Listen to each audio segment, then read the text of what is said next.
Babe, can you grab this one? You done Prophetic? Yeah.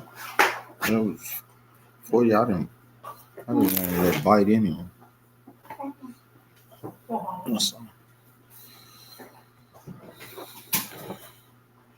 Shalom, shalom, brother Don Israel. How you doing, Op? How was your Sabbath yesterday, man?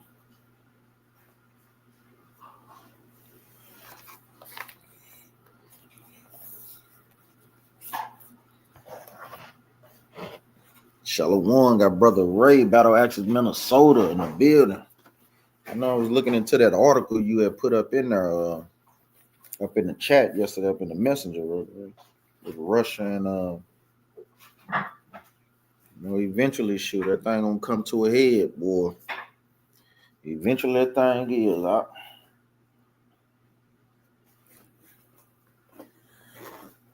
eventually that thing gonna come to a head. Shalom, Sister Adiva, how you doing, sis? House of Ehud. Shalom, Ehud and the fam. Shalom, Sister Danielle, how you doing, sis? How y'all doing? We're just waiting for a few more people to get up in the chat. Hope brothers and sisters had a great Sabbath yesterday. We had a great class with Captain Jerubal teaching yesterday. Yeah, it is. Can't be done for enough, fast enough. We could say.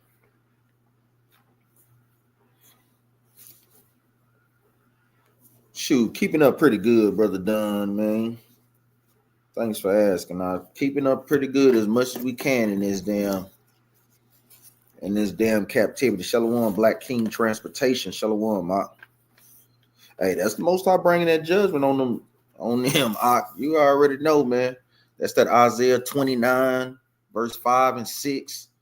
Most High God bringing judgment in the earth, and he uses in the form of the weather as weapons, man, on the earth. So that's a part of that thing too, That thing, no coincidence, man. No warning, no nothing. That thing ain't no joke,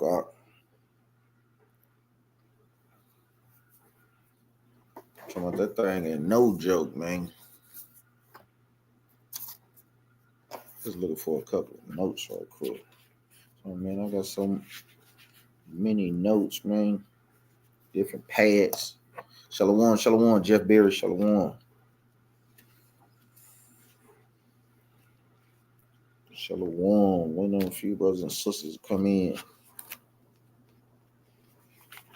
So, see if we can get some of these Christians up in here, man. Get a little smoke.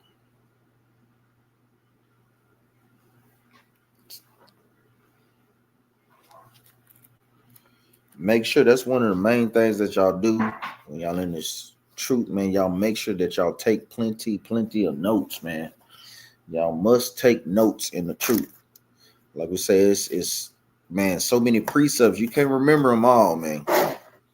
Especially breakdowns, understanding, so on and so forth. You know, y'all must take notes when it comes to this truth, man. So you'll be able to have that understanding. Shalom, Sister Mary Houston, house of Brother Daniel. Shalom, sis, to you and the fam. Hope y'all doing good out there. Battle Axes out there in Houston. Battle Axes out there in Houston. All praises, sis. How y'all doing? Like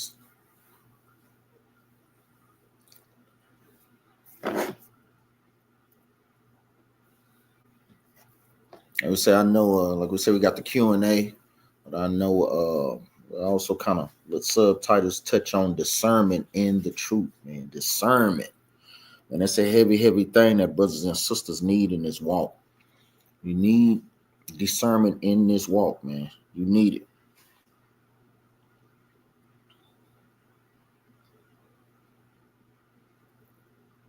All praise, sis. That's all we can do, sis. One day at a time.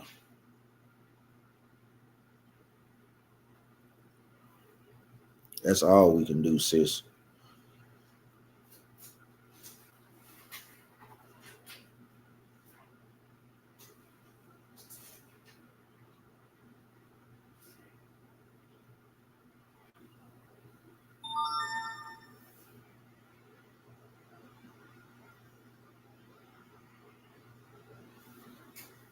That's all we can do. Uh, let's say, first off, giving all honor and praises to the Most High and to his son Yahweh Shah, Captain Ben Anaya with the battle axes of the Most High, coming to you with another Sunday smoke Q&A, discernment in the truth, discernment in the truth. And this is a heavy spirit that brothers and sisters need when you come into this walk. Mainly because having discernment in the truth basically gives you the understanding on how to discern from right from wrong, versus what's literal in the Bible and what's spiritual in the Bible. These things are heavy to have in this walk, and we pray that brothers and sisters increase in discernment. Shalom, King Asher, Shalakia. And you want to make sure that that's one of the spirits that you pray for in these last days, man, because that is a spirit that brothers and sisters need, man. And that's one thing that Christians really do suffer with, man, because they're not able to see if something is literal in the Bible and something is spiritual in the Bible. You got people thinking that there's seven-headed dragons around here, according to Revelation chapter 12, verse 1. You got people thinking that it's spiritual Israelites according to the Bible, because they're not able to discern those things. Let's go to the first precept. Let's go to the book of 1 Corinthians chapter 2, verse 14. And y'all should know these precepts. Brothers and sisters should know these are precepts that brothers and sisters need to periodically go over, man. And y'all already know, add to the chat on these things, man. This is the book of 1 Corinthians chapter 2 and verse 14. And it reads, but the natural man, meaning the carnal man or the sinful man, that's what the natural man is going into. People that can't see things spiritual. 1 Corinthians chapter 2, verse 14. But the natural man receiveth not the things of the Spirit of God, for they are foolishness unto him. Neither can he know them, because they are spiritually discerned. And the Most High God will jack people up in that aspect.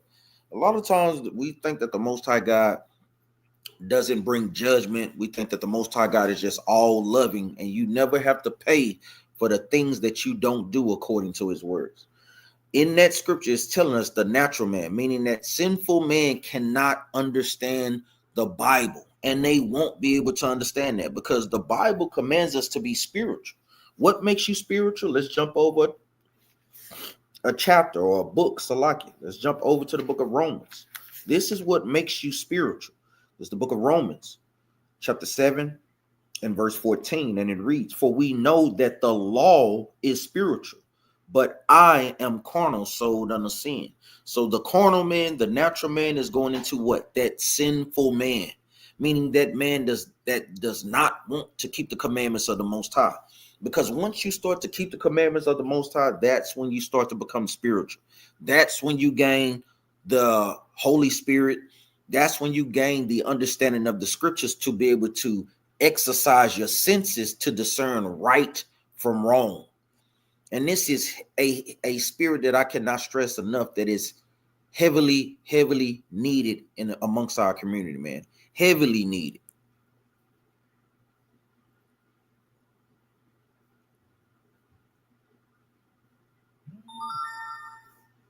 Let's go to the book of Hebrews, chapter 5, verse 14.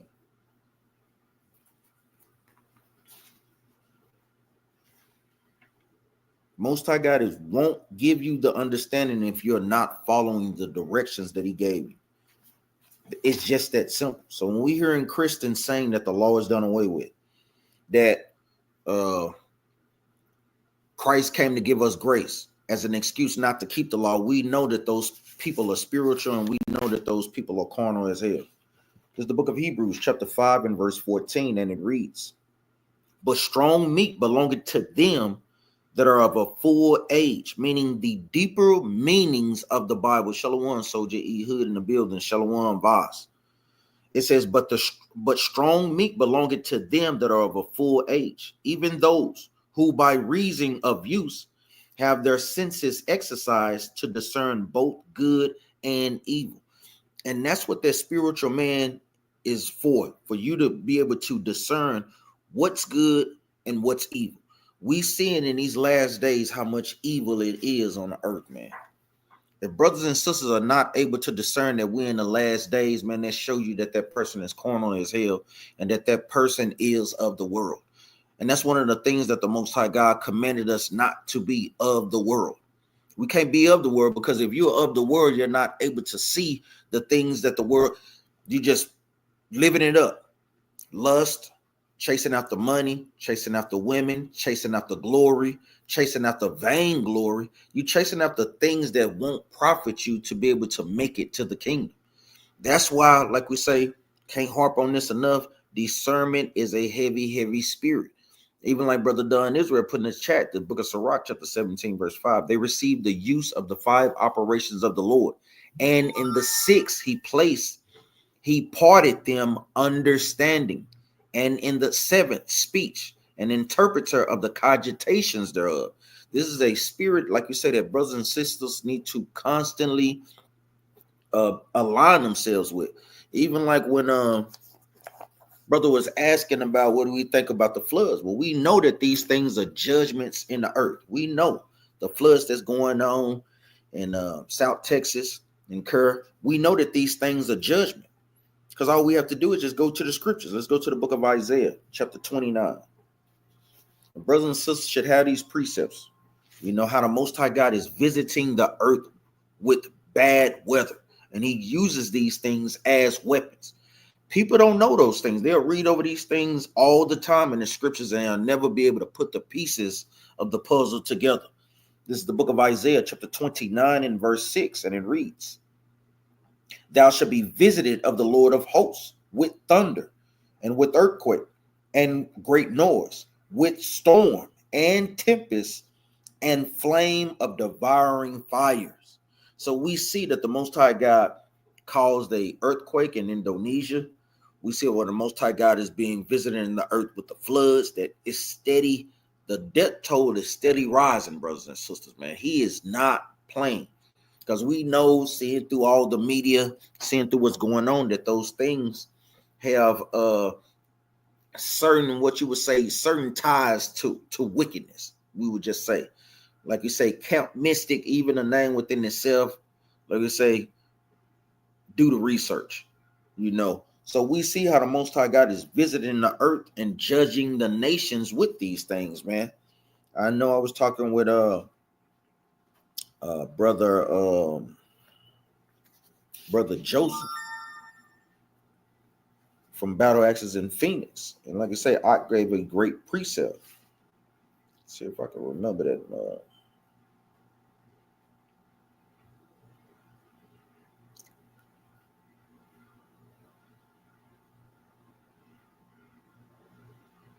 See if I can remember that. Like you saying, I know he was asking, like, "Cap, man."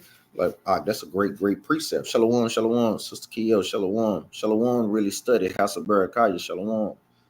Family that's tuning in, shalom to brothers and sisters that's joining.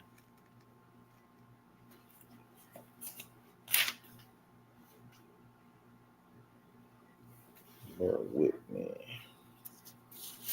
I was in 12.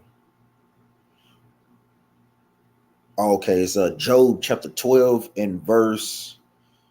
We'll start at verse 15. The book of Job, chapter 12, verse 15, and it reads, "Behold, he withholdeth the waters," meaning the Most High God can cause it to dry up in the earth. Remember, even during the time of Elijah, he held back the rain for a certain number of time, held back the floods. So what? That it caused the famine in the earth, because without no rain, what? Water have no way to grow. Guess what? Crops don't grow, then that means that people don't get fed. This is the book of Job, chapter 12 and verse 15, and it reads again from the top. "Behold, he withholdeth the waters, and they dry up. Also, he sendeth them out, and they overturn the earth." So we know that the Most High God did what? He sent the flood on the earth that killed everybody except for Noah and his 3 sons and their 3 wives. We see these things, and that's exactly what he did down here in South Texas, man. Most High God is doing these things, man. Even like Soji E. Hood said, Count, he talking about Count Mystical. Here I go. Say, turn things up out there, man. Even Brother Dunn Israel in the chat, Psalms 11:6. Upon the wicked he shall rain snares, fire and brimstone, and in horrible tempests.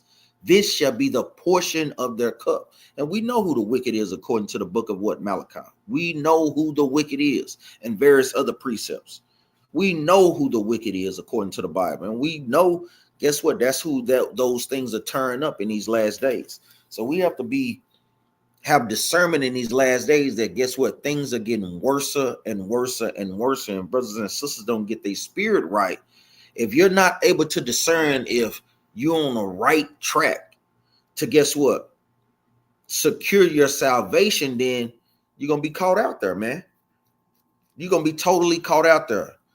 Brother Dunn Israel, Isaiah chapter 19, verse 5. And they shall turn the waters far away, and the brooks of defense shall be emptied and dried up. The reeds and flags shall wither. Billy Bob said, what are our thoughts on the lunar Sabbath? Yeah, we watched the debate. It was a good debate. I love brothers from Priest Genesis. From Cap Genesis. And, those are brothers from BOW. We have done unity council with brothers from BOW and brothers from Genesis when they was with Sakari. You know what I'm saying? But our position here at the Battle Axes is, like we say, that is a consecutive 7-day Sabbath. Consecutive. And they really didn't answer it adequate enough for me in the book of Genesis. Like it says in the book of Genesis, we clearly see that the Most High God made the sun and the moon on the 4th day. Then 3 days later, he had a rest of Sabbath. So, and it was another things, but that's one of the main things that stood out. I just feel like that they didn't properly answer it enough, and they just kind of said that that's not literal. And we understand, to a degree, but that still stands as Genesis chapter 1, verse 14. That's pretty plain. I'm not going to even lie. It's pretty plain. So we teach her that the 7-day Sabbath is not dictated by the moon. But we know that our high holy days are based upon the moon, except for the 7-day Sabbath, because it was already in the works. Like we said, we see in the scriptures that the Most High God made the sun and the moon on the 1st day, brothers would have a valid point. They would have a valid point. But we totally disagree with that. And I ain't gonna lie, I feel like brothers Ratazan and them, they did an excellent job in proving the point. I'm not gonna even lie. Feel like brothers just homed in the points. And even I know when it's seen brother Hassad putting down, if we celebrate on Saturday, remember the Most High God never called those days that. It was always the 1st day, the 2nd day, 3rd, 4th, 5th, 6th, 7th day. So, that's not really a good response in that as well. Because even whatever day that y'all celebrate y'all lunar Sabbath on, that was a day given or put upon by our oppressors. The Most High God never gave us Wednesday, Sunday. All those names have their origins in idolatry. Yeah, exactly. I'm gonna tell you, I don't think I believe that. They were just kind of like a rage bait title, to kind of get people to watch it, kind of watch the views and so on and so forth. So yeah, we kind of don't go with that at all. But we see how the Most High God is doing. And like we said, if brothers and sisters are not having their senses exercised, then you're going to be, guess what? You're going to be caught out there. It is what it is, meaning you're not going to make it.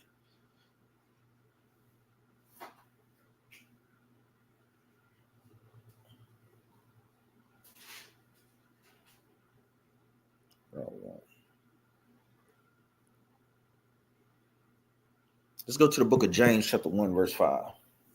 You will be caught out there in these last days. Because remember, that's one of the spirits, one of the things that the Most High God gave King Solomon, man. And it's a good example for brothers and sisters to follow, when he was dealing righteously. We all know that King Solomon ultimately fell off, but that still was, in fact, for a purpose as well, to show us what not to do. This is the book of James, chapter 1 and verse 5. And it reads, if any of you lack wisdom, let him ask of God, meaning pray to the Most High, that give it to all men liberally, and upbraid it not, and it shall be given. It says, but let them ask in faith, nothing wavering. Remember, when we pray to the Most High, you have to believe in that thing, man. You have to believe that the Most High God, if you are doing what you are doing, the Most High God is going to do what he says is going to do. Meaning he gives us anything according to his will.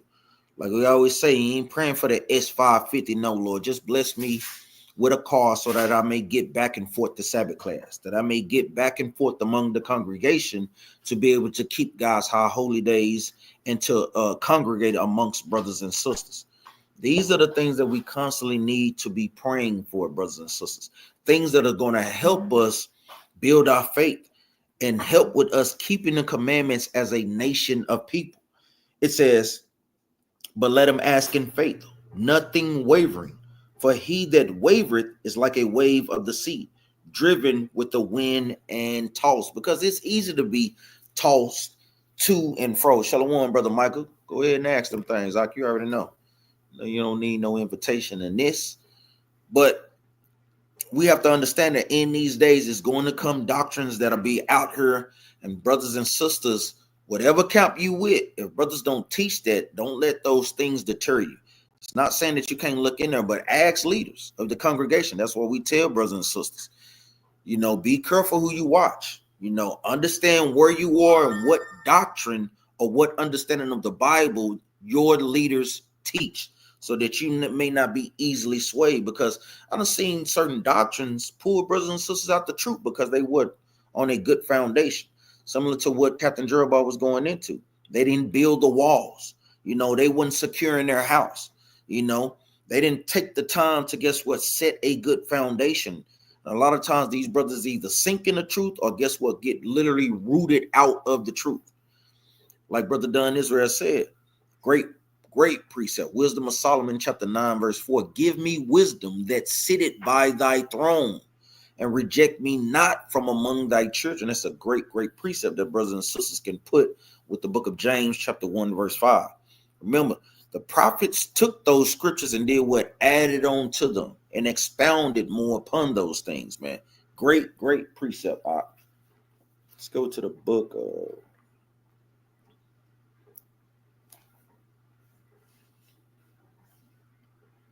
First Kings. This is the book of First Kings, chapter 3 and verse 9. And it reads, give therefore thy servant an understanding heart to judge thy people, that I may discern between good and bad. For who is able to judge this thy so great a people? So that's something that brothers and sisters need to constantly be praying for. Lord, give me the spirit to discern. Am I moving in the right spirit? Am I dealing in the spirit of pride to where I can't take corrections, to where I can't see where I'm making mistakes that I know damn well that I should not be making? Am I following my husband? Is my husband a good leader? Is he teaching me the way that the Bible commands him to teach?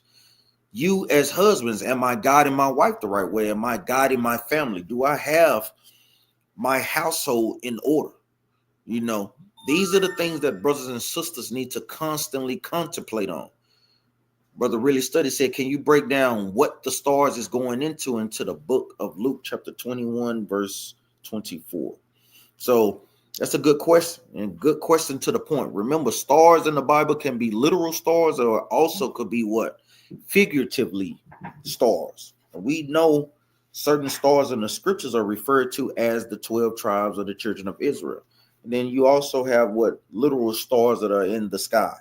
This is the book of Luke, chapter 21 and verse 24. And it reads, and they shall fall by the edge of the sword, and shall be led away captive into all nations.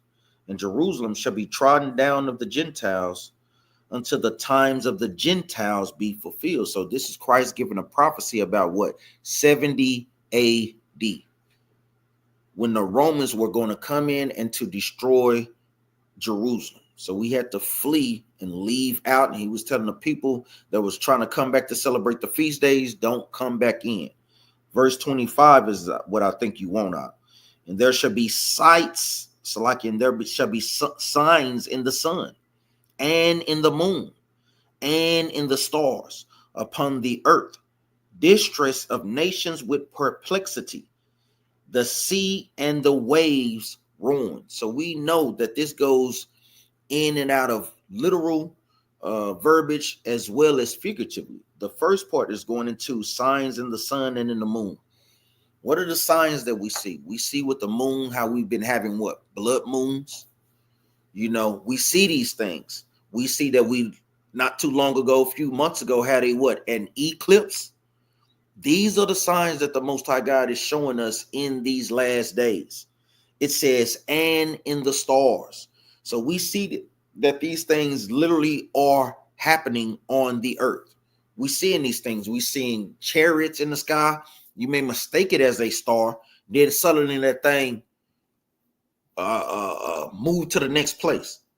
I mean, we're literally seeing these things in real time, brothers and sisters, man. Literally.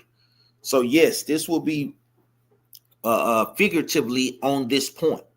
You know, how we're having blood moons. You know, how we're having solar eclipse.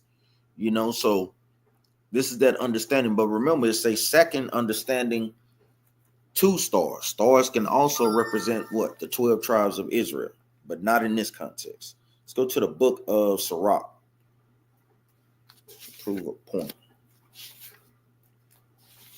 Go to the book of Sirach, chapter 44, and verse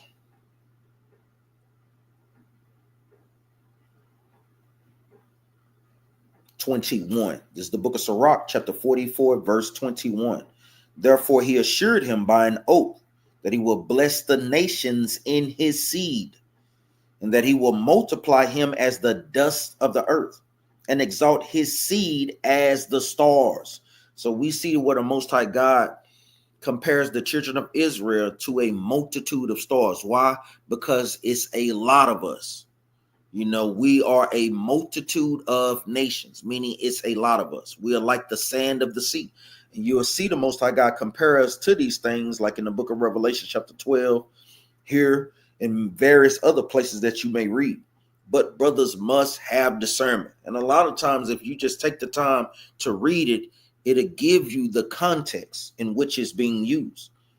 It says, and exalt his seed as the stars, and cause them to inherit from sea to sea, and from river unto the utmost part of the land.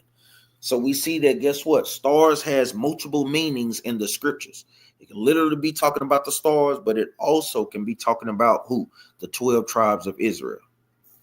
You understand that, Brother Michael? Voss, I have a question. Who in First Maccabees chapter 2, verse 55 talking about? Because I'm a little confused. Let's go to it.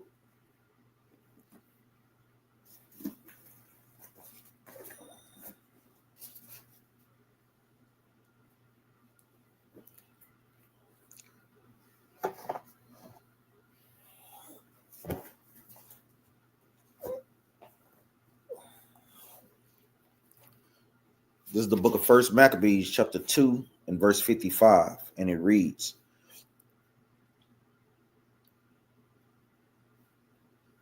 this is going into Joshua. Remember, like I said, the context kind of lets you know. This is the book of First Maccabees, because all they're doing is just going back over the history. This is the book of Second Maccabees, chapter 2. I'm going to start up a little. Let's start over at verse 51. The book of First Maccabees, chapter 2, and verse 51, and it reads,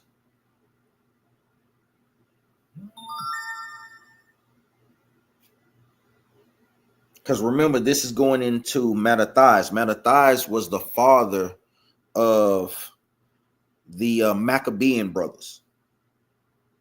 Verse 51, and it reads, call to remembrance what acts your fathers did in their time. So he's going back over the history. So shall you receive great honor and an everlasting name. Was not Abraham found faithful in temptation? And it was imputed unto him for righteous, meaning by Abraham having faith, it was counted as him keeping the laws of the Most High. Verse 54, 53, Joseph in the time of his distress kept the commandments and was made Lord of Egypt. So he's starting with Abraham, how he had faith.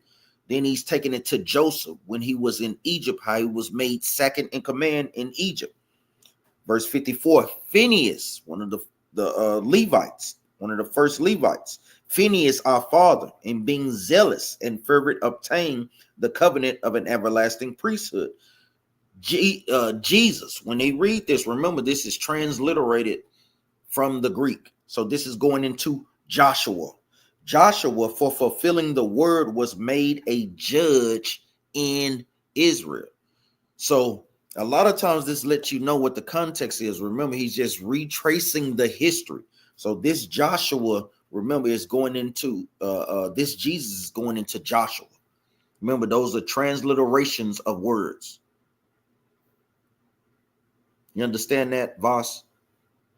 Come on.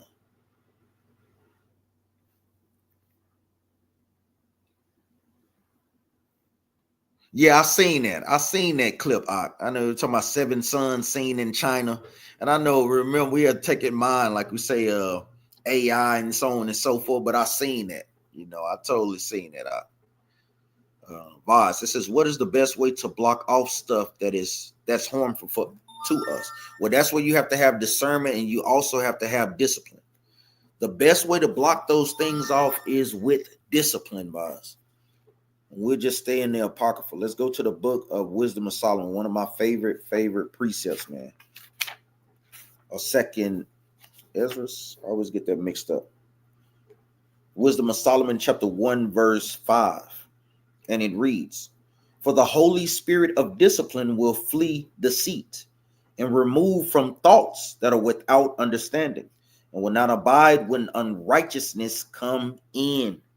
So first of all, you have to apply and pray to the Most High God for discipline. Pray that the Most High God bless you with discipline. Now it's time to apply those things, man. This is one of the ways to, guess what, block off stuff that are harmful to us. You know, me, myself, I have to pray for more discipline over my diet. These are certain things, like you say, that brothers and sisters have to go through, man. You know, taking in less sugars, taking in less trans fats. You know, everybody have their struggle, whether a brother struggle with discipline themselves with lust, whether a sister have to discipline herself with her mouth or being submissive to her husband, brothers taking care of the household, brothers and sisters coming to class, being diligent in the truth. It's a lot of ways that this can go. But you have to stand firmly upon discipline, man. You have to, and you pray that the Most High God give you the Holy Spirit of discipline. That is the best way. That's the best way. Let's go to the book of Genesis, chapter 1, verse 6. Remember, the firmament is just going into the sky. That's it, just different levels. Let's go to the book of Genesis, chapter 1, verse 6.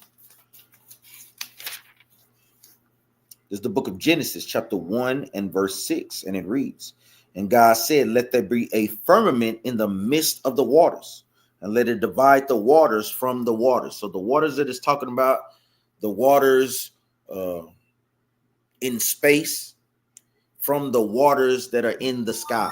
You have that firmament that divides space from the sky.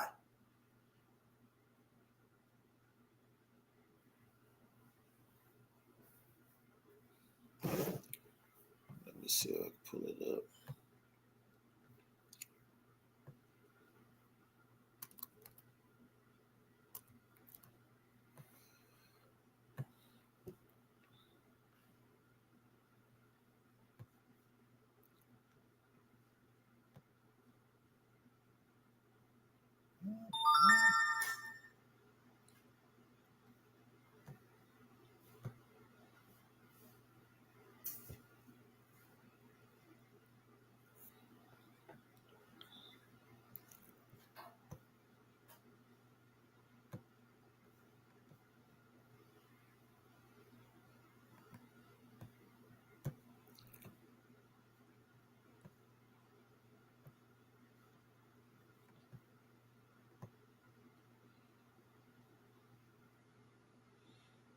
So like we say, you have the waters above the firmament, which is going into the sky. And then you have that space that divides that section that divides space from the sky of the earth. Can brothers and sisters see that? I don't know if y'all can see that pretty good. That's all that they're saying.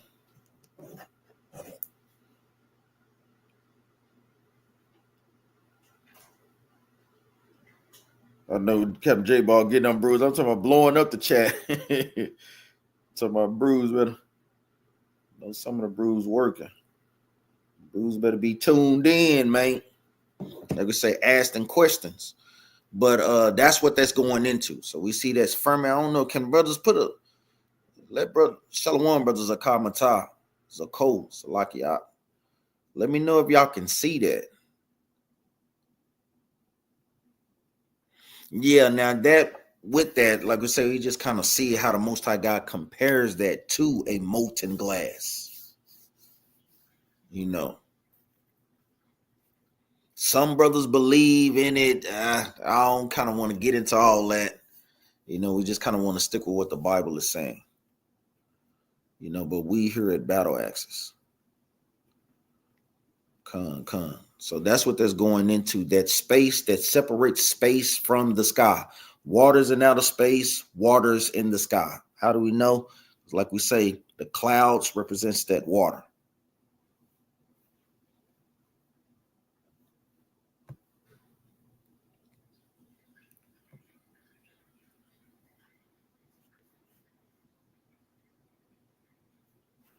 Yeah, that's what it's compared to, Sister Janai. Con, sis. It's compared to a molten looking glass when you read the book of Job. Somebody put that in the chat.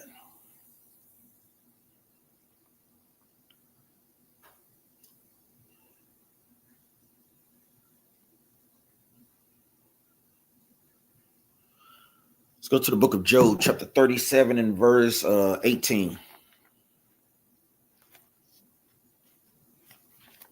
Job 37 and 18. So that's what the Most High God compares that to.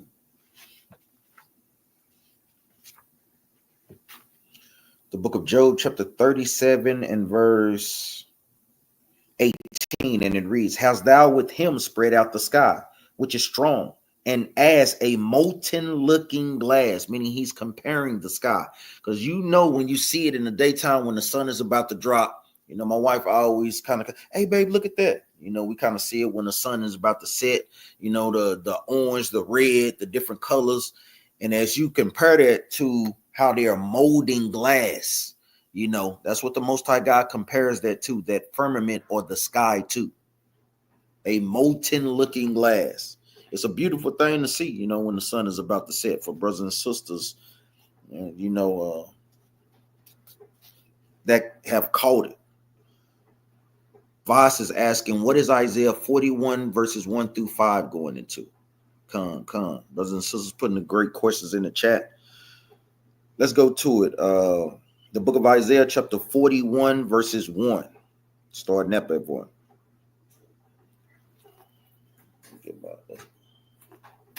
Just a quick summary right quick.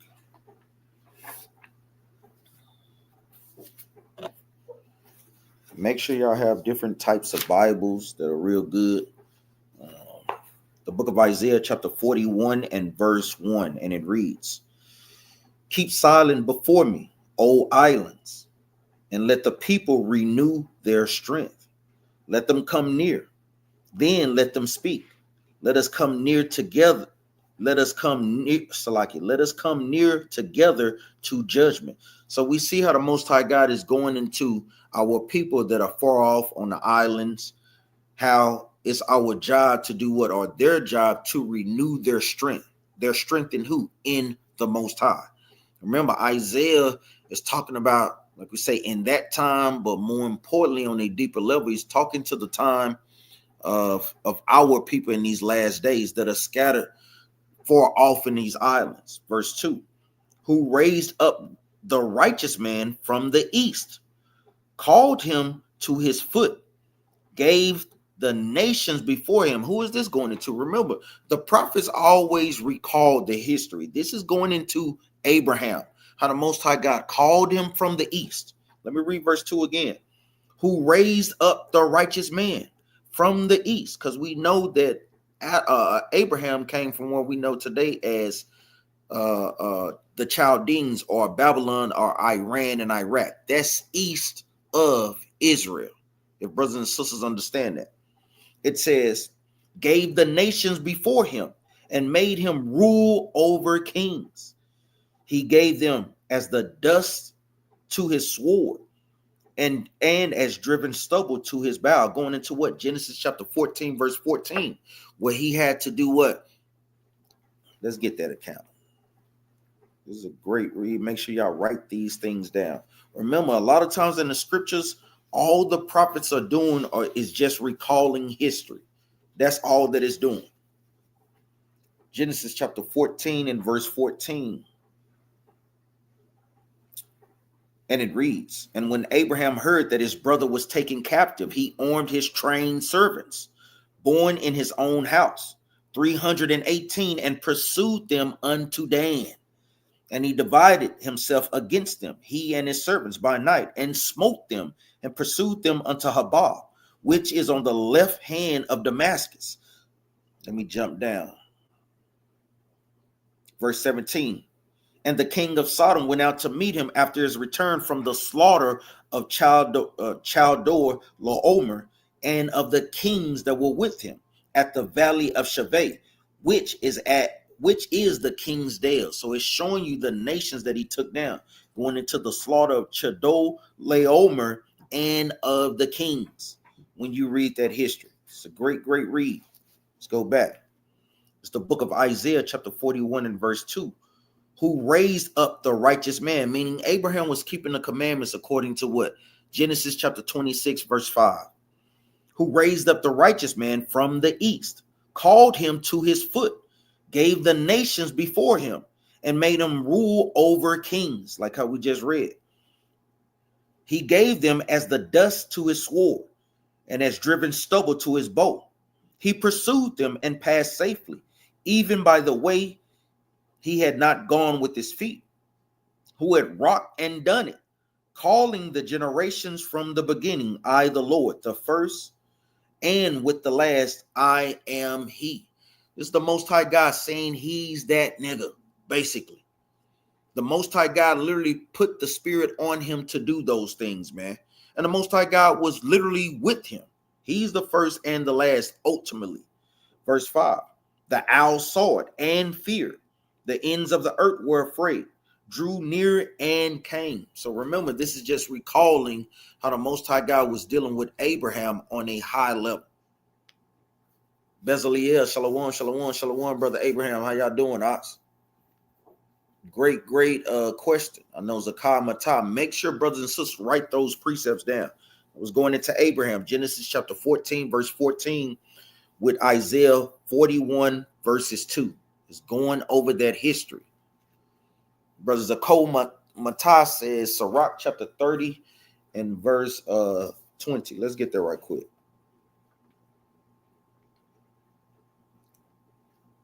Remember, that's have to take notes. I hadn't went over that in a minute, but I still had my notes. When you just kind of read up the history, you're writing your little keywords and writing your notes. That's what these things are for, because you never know when brothers and sisters may ask those questions. That was a great question, Voss. This is the book of Sirach, chapter 30 and verse 20, and it reads, he seeth with his eyes and groaneth, as an eunuch that embraceth a virgin and sighed. So we know, what is a eunuch? A eunuch is a person that had his private parts cut off. That is what a eunuch is. A eunuch is a person that has his private parts cut off. So remember, it's two types of eunuchs. It's two types of eunuchs. Who was made a eunuch, or who was made a eunuch by themselves? We say Christ and Paul, because they didn't do what? They didn't deal with women. They were solely doing the work of the Most High. Solely doing. So they were self-made eunuchs. Let's go to the book of Matthew, chapter 19. That's what I want.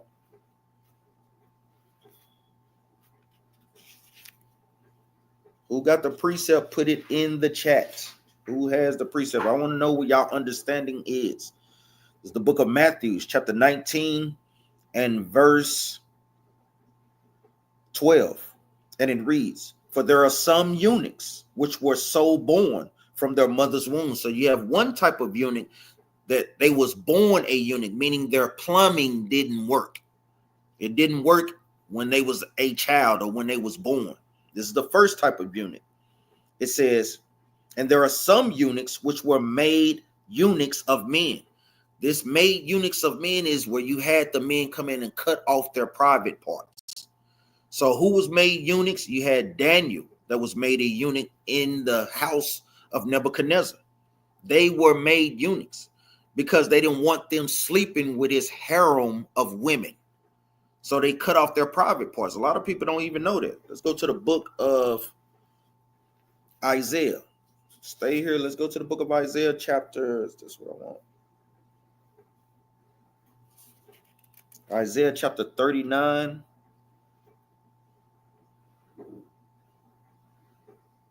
It's the book of Isaiah chapter 39 and verse 7. And it reads, and thy sons that shall issue from thee, which thou shalt beget, they shall take away, and they shall be eunuchs in the palace of the king of Babylon. Meaning the Most High God was telling Hezekiah, for allowing the other nations to come into our kingdom to see all that we have, the Most High God was going to judge him. But he was going to judge him through his seed, the seeds that came out of him during the time of the Babylonian captivity, when they took over Jerusalem and Judah and took us into captivity.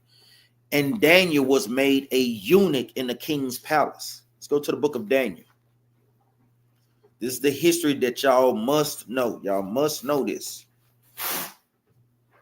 It's the book of Daniel. This is where y'all link up these precepts. The book of Daniel, chapter 1 and verse 6, and it reads, now among these were the children of Judah, Daniel, Hananiah, Mishael, Azariah, unto whom the prince of the eunuchs gave names.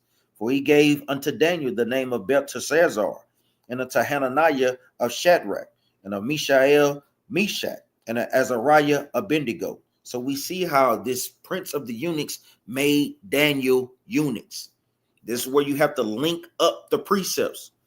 Isaiah 39 verse 6 and 7 precepts with Daniel chapter 1 verse 6.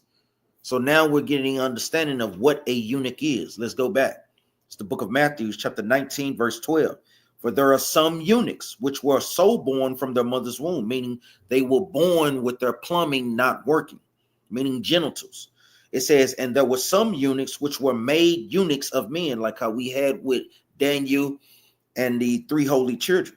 And there were and there be eunuchs which have made themselves eunuchs for the kingdom of heaven's sake. That's where we have Paul and Christ, because there's no account of Christ dealing with a woman. All these stupid movies that you got out here with what's the name of that one movie? What's the name of it? With Tom Hanks. These conspiracy theories where Christ had a love child with Mary Magdalene and his lineage proceeded on. No, that's not according to the scriptures. So these are the different types of eunuchs. Now that we understand that, let's go back. This is the book of Sirach, chapter 30 and verse 20, and it reads, he seeth with his eyes and groaneth, as an eunuch that embraceth a virgin and sighed. Why did it say he looketh with his eyes and groaneth? Meaning he has some discomfort. He's looking mad because guess what? He can't fulfill certain lusts. Just like a eunuch that seeth a virgin and know he can't do nothing with her. Because what? He doesn't have any genitals. This is what this is going into, is just comparing those two.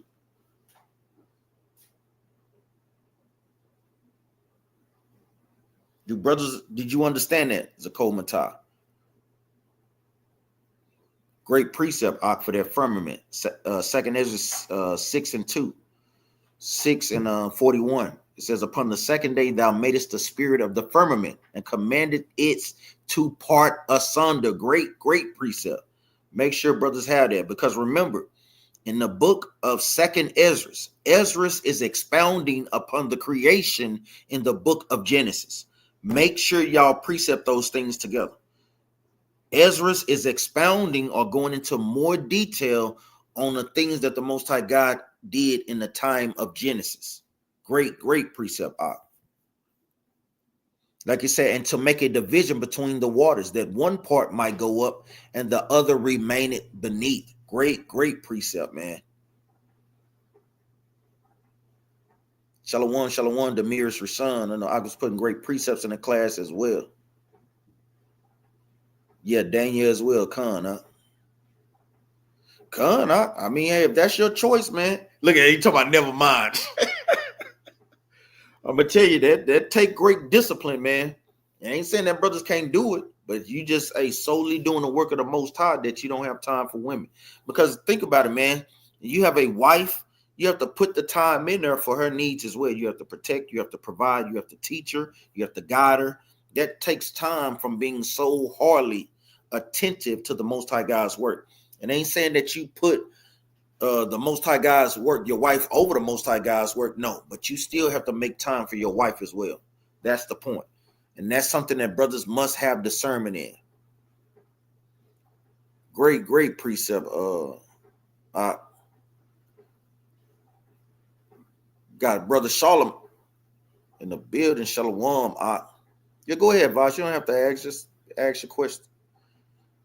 Shalom. It says, I have a question. What kind of eunuch was Yahushua? He was that last eunuch. He was made a eunuch for the kingdom's sake. Meaning he just, he was doing such great works for the Most High. Christ didn't have time to deal with women. He didn't have time to get a wife. He didn't have those time. Look at Sister Danielle. He changed quick, didn't he? When he understood what a eunuch is, you want to have his private members cut off, or one that's not self-proclaimed that you're not going to have a wife. That is what this is going into. Make sure that brothers and sisters are taking the time to look these things up as well. It says in Baruch chapter 4, verse 30 through 35. Last week you mentioned this was going into America. But could this be going into the small hats in our land right now? Let's take a look at it. So Ezra said he don't think being a eunuch is hard. I just remember what Paul went through, Hey, so I ain't saying that certain brothers can't do it, but I'm gonna tell you, don't think that Satan ain't gonna use that as a weapon. For a brother, I'm gonna tell you, it will be especially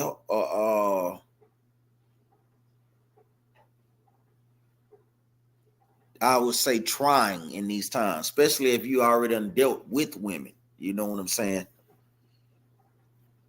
But Satan would definitely try to use that in a way to make you go back on your vow to the Most High. Let's go to the book of Baruch. We can't be ignorant of that, man. We have to discern both good and evil. It's the book of Baruch, chapter 4 and verse 30 through 35, and it reads, take a good heart, O Jerusalem, for he that gave thee that name will comfort thee. Miserable are they that afflicted thee, and rejoice at thy fall. Miserable are the cities which thy children serve. Miserable is she that received thy sons. For as she rejoiced at thy ruin, and was glad of thy fall, so shall she be grieved for her own desolations. For I will take away the rejoicing of her great multitude, and her pride shall be turned into mourning. For fire shall come up upon her from the everlasting, long to endure, and she shall be inhabited of devils for a great time. So we could attribute this to literally Babylon, because now, and I see your point, but like we say, remember the scriptures are both double fold. Let's get there right quick. I know we have to bring out the classic Job chapter 11 and verse 6. It's the book of Job chapter 11 and verse 6. And that he will show thee the secrets of wisdom, that they are double to that which is. Meaning the scriptures a lot of times have dual fulfillments. You have the book of Isaiah. You have many scriptures in the book of Jeremiah where it's talking about Babylon, and he's comparing that to ancient Babylon, to Babylon the Great. So we have that also in the book of Revelation, chapter 11 and verse 8. So you have many scriptures in the Bible that have double meanings of dual fulfillments. It says, "And that he will show thee the secrets of wisdom, that they are double to that which is. Know therefore that God exacted of thee less than thine iniquity deserved." Meaning the Most High God is giving us grace because we deserve a lot more. But the point that we want in that is that many scriptures in the Bible have double meanings. Precept for that, let's go to the book of Sirach, chapter 42, verse 24. Precept for Job, chapter 11 and verse 6. It's Job 42 and verse 24. And it reads, "All things are double, one against another, and he had made nothing imperfect. One thing established the good of another, and who shall be filled with beholding his glory?" So we see many things in the scriptures have what? Double meanings. Let's go back to that Baruch.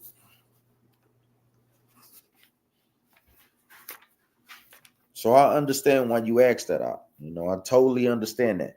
But it's certain key words in her. Because remember, when it says Jerusalem, remember, it's a lot of times we think about the place, but remember, Jerusalem is a people before it's a place.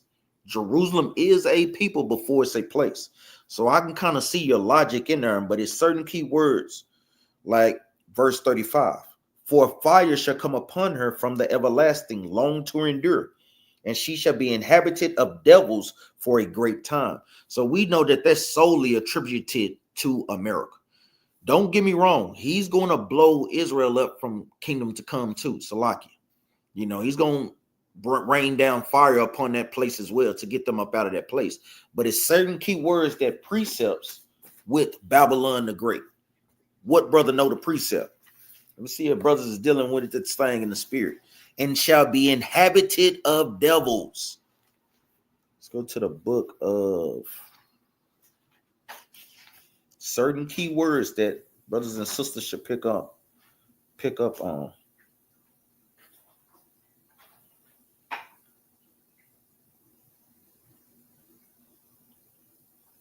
This is the book of Isaiah, chapter 34 and verse 10. I'm going to start at verse 8. The book of Isaiah, chapter 34, verse 8. "For this is the day of the Lord's vengeance, and the year of recompenses for the controversy of Zion. And the streams thereof shall be turned into pitch," meaning burned up, "and the dust thereof into brimstone, and the land thereof shall become burning pitch." Now remember, Isaiah was during the time of the Assyrian captivity, so this can't be talking about that time. It's talking about a time in the future, talking about Babylon the Great, which is America. Verse 10, "It shall not be quenched day nor night." This is how we know that this is talking about America, because Assyria, which is modern day Syria, Iraq, and Iran, these places are still inhabited by people. It says, "It shall not be quenched day nor night. The smoke thereof shall go up forever. From generation to generation it shall lie waste. None shall pass through it forever and ever.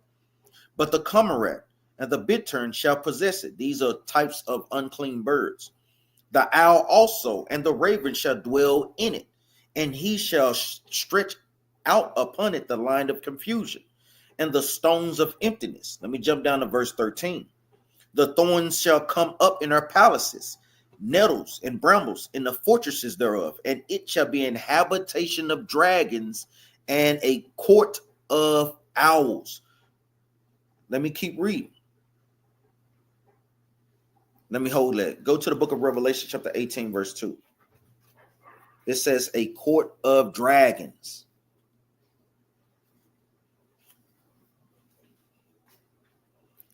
This is the book of Revelation, chapter 18 and verse 2, and it reads, "And he cried mightily with a strong voice, saying, Babylon the Great is fallen, and is become the habitation of devils, and the hold of every foul spirit, and cage of every unclean and hateful bird." So we're seeing literally the same verbiage that we just read in the book of Baruch, chapter 4, verse 35. For fire shall come upon her from the everlasting, long to endure, and she shall be inhabited of devils for a great time. So that's why we attribute that to America today.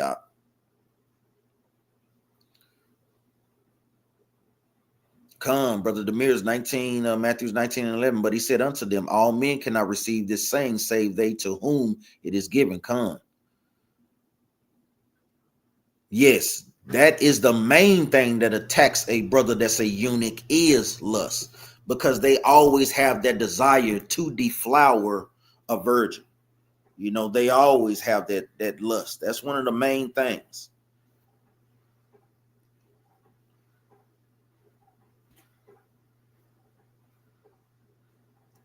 Need that one in Sirach. What brother knows where that precept is?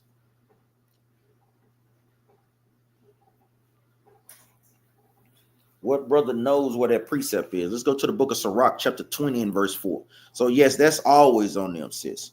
This is the book of Sirach, chapter 20 and verse. Let's start at verse 1. The book of Sirach, chapter 20, verse 1. There is a reproof that is not comely, meaning it's a correction out there that people don't like. It says, again, some man holdeth his tongue and he is wise. If a brother takes that correction or a sister take that correction, and guess what? Accept that with no pushback, that brother or that sister is wise. Verse 4. As is the lust of an eunuch to devour a virgin, so is he that executed judgment with violence. So the point that we want is the top part. As is the lust of a eunuch to devour a virgin. So yes, that's one of the main things that comes upon a eunuch is lust. You know, don't think that the brothers are not tempted by these things. You don't think Christ wasn't tempted by lust? Remember, this is the Son of the Most High. I'm pretty sure it was plenty women throwing a self at Christ, man. Plenty women, you know, but for the sake of the work of the Lord, guess what? He overcame those temptations. You know, what is that one?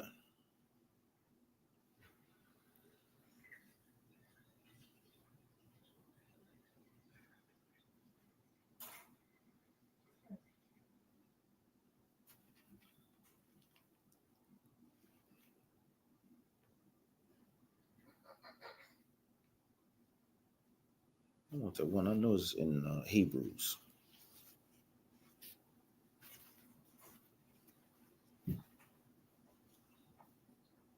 Damn, I hate when the precepts escape.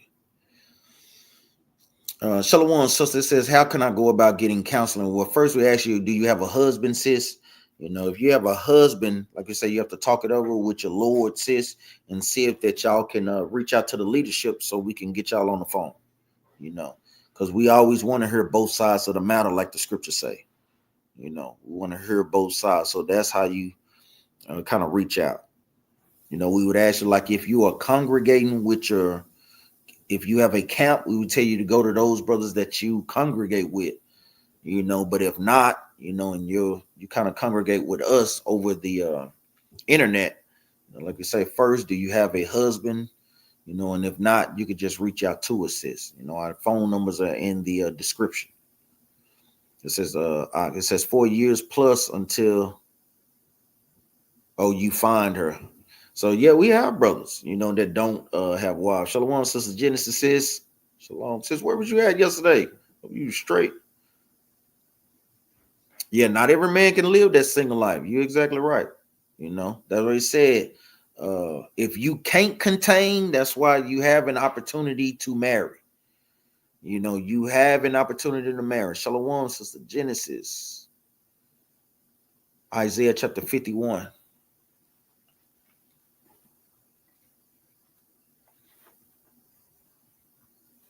Let's go to the book of Isaiah chapter 51. I hope I didn't miss. No.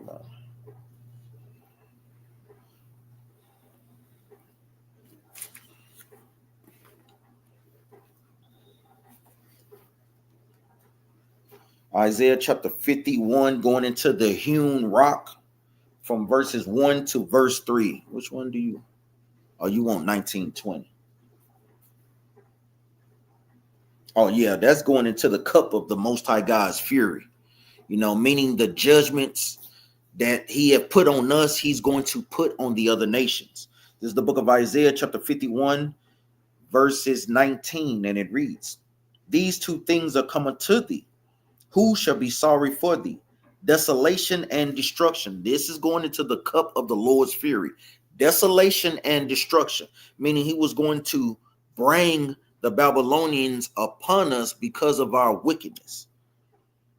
And basically the curses of Deuteronomy. The book of Isaiah chapter 51, verse 19. "These two things are coming to thee. Who shall be sorry for thee? Desolation and destruction, and famine, and the sword. By whom shall I comfort thee? Thy sons have fainted. They lie at the head of all the streets, as a wild bull in a net. They are full of the fury of the Lord, the rebuke of thy God." Now he's pronouncing judgment against us in the verse of 19, saying that desolation, destruction, famine, and the sword. Then it says his sons have fainted, meaning we're the sons of the Most High, and we are lying down on the job. Meaning it's our job to do what? To correct our people, to keep his laws, statutes, commandments, and to have faith in Christ. Our people weren't doing these things. That's why he was bringing the judgment upon us. He says, "Thy sons have fainted. They lie at the heads of all the streets." Think about it, man. What nation of people, when you riding through the hood, is standing at all the heads of the corner stores, at the gas stations, in the group, whether they're in a group gambling, whether they're in a group just conversing, whether they're in a group. How many a times you see them out there with their 40s, bottles in their hand, that brown paper bag?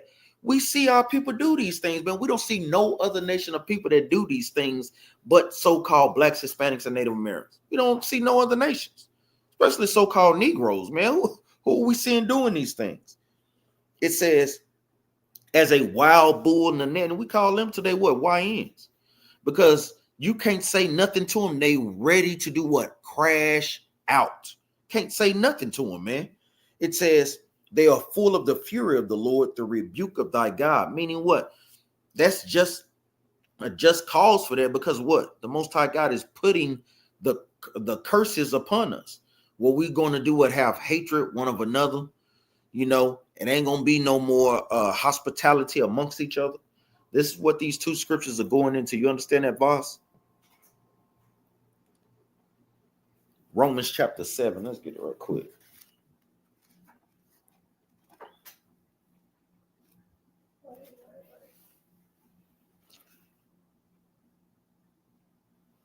So remember, Romans is going into the law.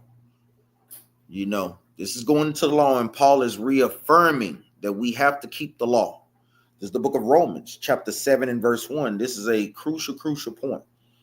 "Know ye not, brethren, for I speak to them that know the law." So first of all, Paul is excluding everybody except the Israelites, because the law was only given only to Israel, according to Psalms 149, 137. The law was only given to Israel. So if you don't know the law, Paul is not talking to you. The law wasn't given to you. He's not talking to you. Plain and simple, man. Plain upon tables.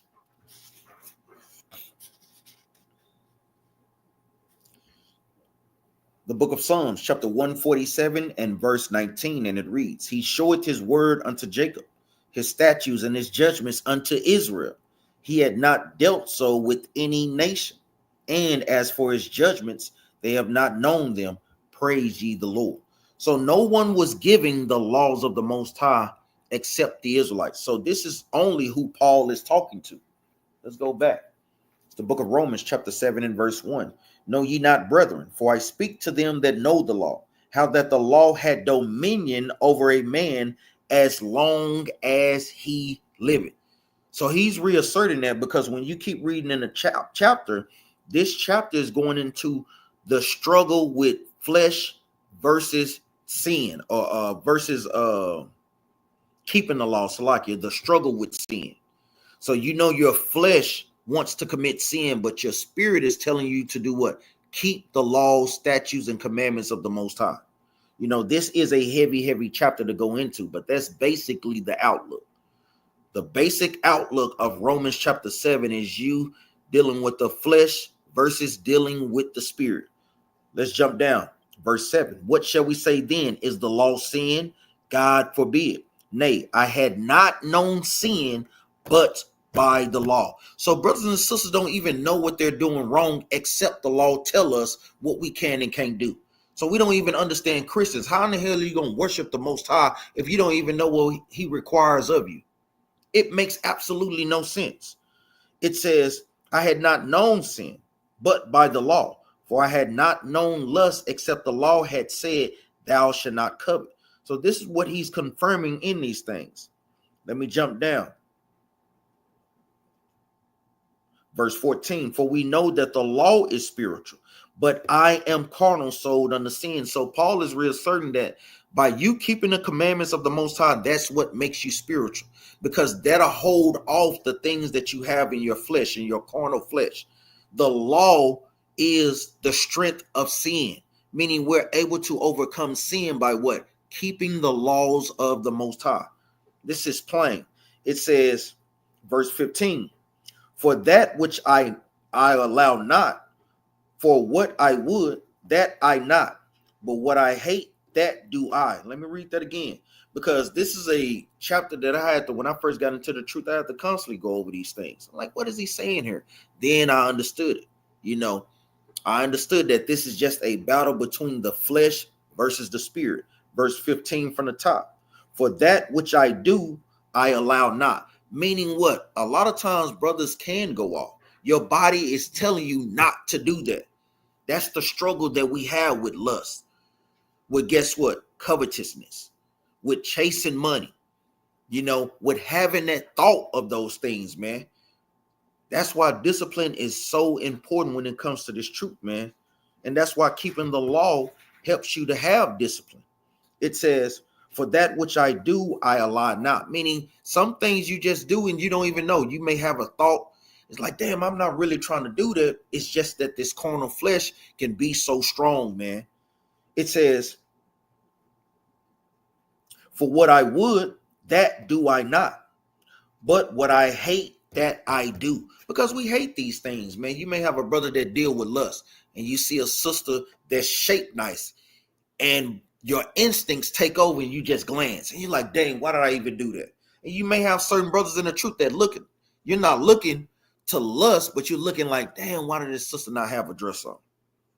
Like, dang, you know, I wish our sisters would just appropriately. Even that can catch you off guard for a second. So that's what the book of Romans chapter 7 is basically going into. Verse 16, it says, if then I do that which I would not, I consent unto the law that it is good. Meaning the law helps us to not commit sin. It helps us to not go into that carnal state. That's all that this chapter is going into. I'm going to tell you, Romans chapter 7 is a great, great chapter. Great chapter. Con, Soldier Ezra. Con, I know Sister Jennings, they had our sister on lockdown, man. You should have called the bruise, man. We came in there, Bibles blazing, man. Let us sisters free.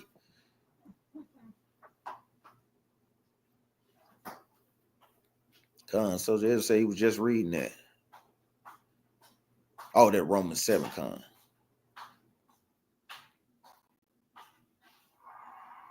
Yeah, like King Asher say, chasing the 3Gs, girls, glory, and gold. You ain't lying, you know, because those are one of the main things that plagues our men as a nation, you know, because brothers got that urge, they got that itch that they got to scratch. They want to be known in the streets, and you know you got to have money, you know. So those are the three that does do it to our people, man. And causes murder against us, causes covetousness against us. It causes a number of things against us, man.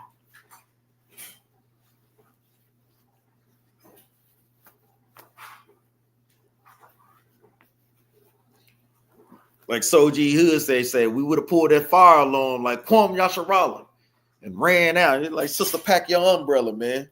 No, Soji Hood known for telling brood, Like, man, I don't want to go to work. Like, man, pull that fire alarm, man. They can't do nothing.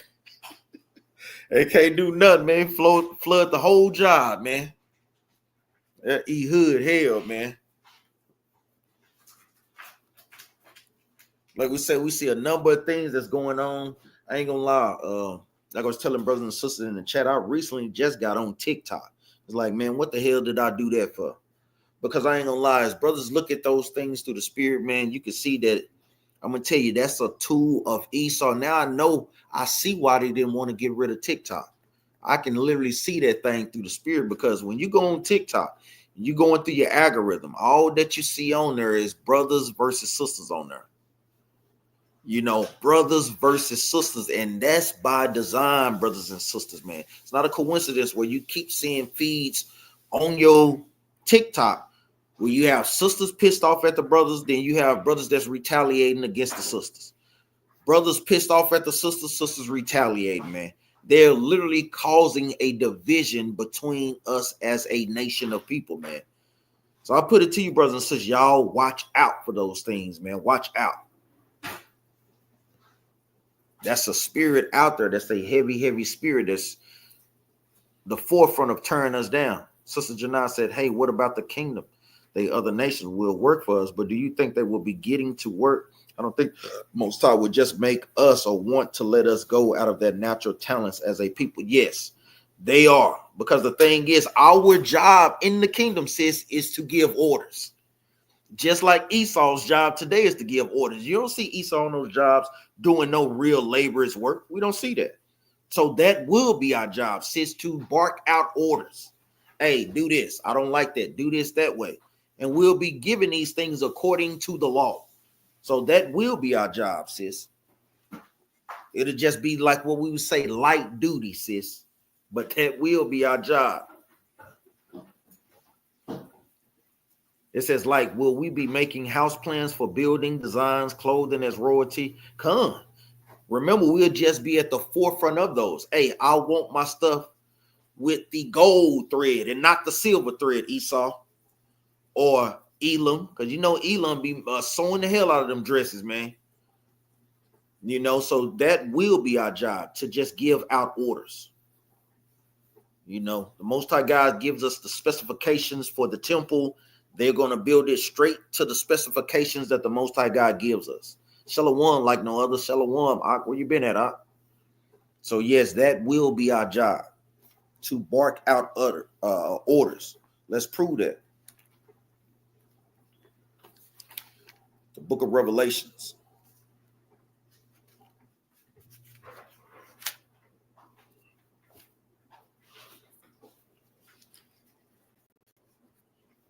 The book of Revelations, chapter 2 and verse 26, and it reads, and he that overcometh and keepeth my works unto the end, to him will I give power over the nations, and he shall rule them with a rod of iron. As the vessels of a potter shall they be broken to shivers, even as I received of my Father. So it's going to be our job to rule over the nations, and we're going to break them into shivers, like as a potter. That's going to be our job. Con, great precept for making a covenant with your eyes. Job chapter 31, verse 1, I made a covenant with mine eyes. Why then shall I look upon a maid? Great, great precept. Soldier Ezra says, be on Facebook seeing sisters talking about taking a break with their husband, and they get mad when they go get someone else. Madness. That is, because there's no breaks in marriage.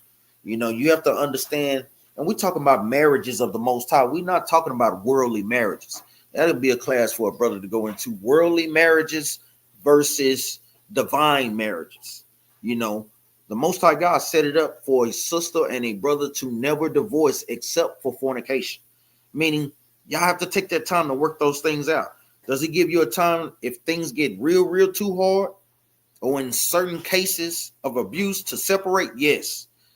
But you still need to be trying to get your act together and reconcile on those things. That's what the scriptures is made for. In today's times, sisters just can quit whenever they don't feel like doing something, man. You know, you have to understand that's why we take the time to go over counsel with brothers and sisters before they decide that they want to get married. Because we asking, sister, do you understand what your role is according to the scriptures? This is a lot of time where marriages don't work in our nation of people because people don't know what their role is. A man don't know what his role is as a husband, and a wife does not know the role of a wife. A lot of times the main two things that come up is over what? Money and sex. That is the main two things. It is the man's job to protect and to provide. And guess what? Sister is to be a help meet for that brother. Sisters always forget that. A help meet. A help meet can go from a number of things. If your husband kind of needs you to contribute financially, that's within the guidelines of a help meet. A lot of times sisters that we see on Facebook and that we see on TikTok, they forget about that part because they don't read the scriptures and they damn sure don't apply them. You know, this is why marriages is out of order, because they are not doing it according to thus saith the Lord. Is they finna make a Temu factory. Abraham said, many nations shall come and say, come and let us go up to the mountain of the Lord. That's right. We will walk in their paths. That's right. For out of the world goeth forth the law. This is Khan. Tell them to report me to HR department. Clearly, you never read the Most High Code Conduct, man. Khan, brothers of Kamata. Khan, like no other says, did you see the lunar Sabbath versus the 7th day? Yeah, Khan, I know we was talking about it. You know how we stand here, you know, we straight 7-day Sabbath, you know, because we see that thing, and I ain't gonna lie, Ratazan made a great point. You know, like he asked him, like, do we ever see where the Sabbath was changed from the lunar or from the 7th day to the lunar? And, you know, I know brothers didn't have an answer for that. But like I said, we can literally see from history where they changed the 7th day until the 1st day. We can clearly see that during the time of Constantine. And he gave another great point, like we said, because that would kind of hung me up. I know Deacon Akar and Brother Hassad was asking, like, do we have a history where we can see through history that we have kept the 7-day Sabbath consecutively? You know, and I was like, damn, that's a damn good point. You know, that's the point that he wanted to have brothers to prove. But the point in that is, like Ratazan said, during the time where we was in the wilderness, remember when we came out of Egypt, Moses was teaching us the law. So we were all on one accord with the Most High God's Sabbath. When you read the book of Exodus chapter 20 and verse 8, we all knew that it was the 7th day of the week. We knew that, the 7th day of the week. And even in, when you just kind of say it, the 7th day of the week, it's literally telling you what day it is. Because based upon a lunar calendar, that switches from month to month. It would no longer be the 7th day. It could be the 3rd day. I mean, that 3rd day of that week. I understand through the language that I'm speaking, if brothers and sisters have an ear. You know, so yeah, we wholly stand with the 7-day Sabbath. I thought Brother Ratazan and Brother Aram, brothers from BOW, did an excellent job. You know, we love both our brothers, and we understand there's going to be a difference of doctrine, but I think those things were plain in the scriptures. I really do. You know, that's hence the class, because I know a lot of times, like we heard brothers saying that that's not literally saying that, and I understand their point on certain issues. I may not agree with it, but I understand where they're coming from, because you do have situations in the scriptures where it may say something, but it's not how it's read. The understanding is not how it's read. But some of the points that they were bringing up, like Luke 22, with unleavened bread being the Passover, I think that's pretty plain according to the law. You know, Shalom, young Philly, where you been at? I ain't seen you in a minute. It says, for the Lord shall go forth of Zion, and the word of the Lord from Jerusalem come. Micah chapter 4, verse 2. It says, like no other Salakiak, I've been around, just haven't had a chance to tap in. Sister Janai said, yes, but what about playing instruments and house building and design clothes is what I'm talking about. Artistry, not just back orders, because I don't think the Most High will want Israel to let go of designing. No, I'm pretty sure, sis. But remember, we can design something. It don't necessarily that we mean that we have to put the work in. So yes, we can clearly see that. We'll still have that talent, and that they will have to make it according to our specifications. Remember, the details, the specifics is not always revealed in the scriptures on that level, sis. But yeah, they would never offset our talents. Remember, we're above the nations in all things, sis. So that's going to be fashion and whatever. We're going to get back to that fashion, sis. Believe that. Matter of fact, let's go to the book of Ezekiel. Let's go to the book of Ezekiel, chapter 16. So we're going to get back to that fashion, sis. Don't be mistaken. This is the book of Ezekiel.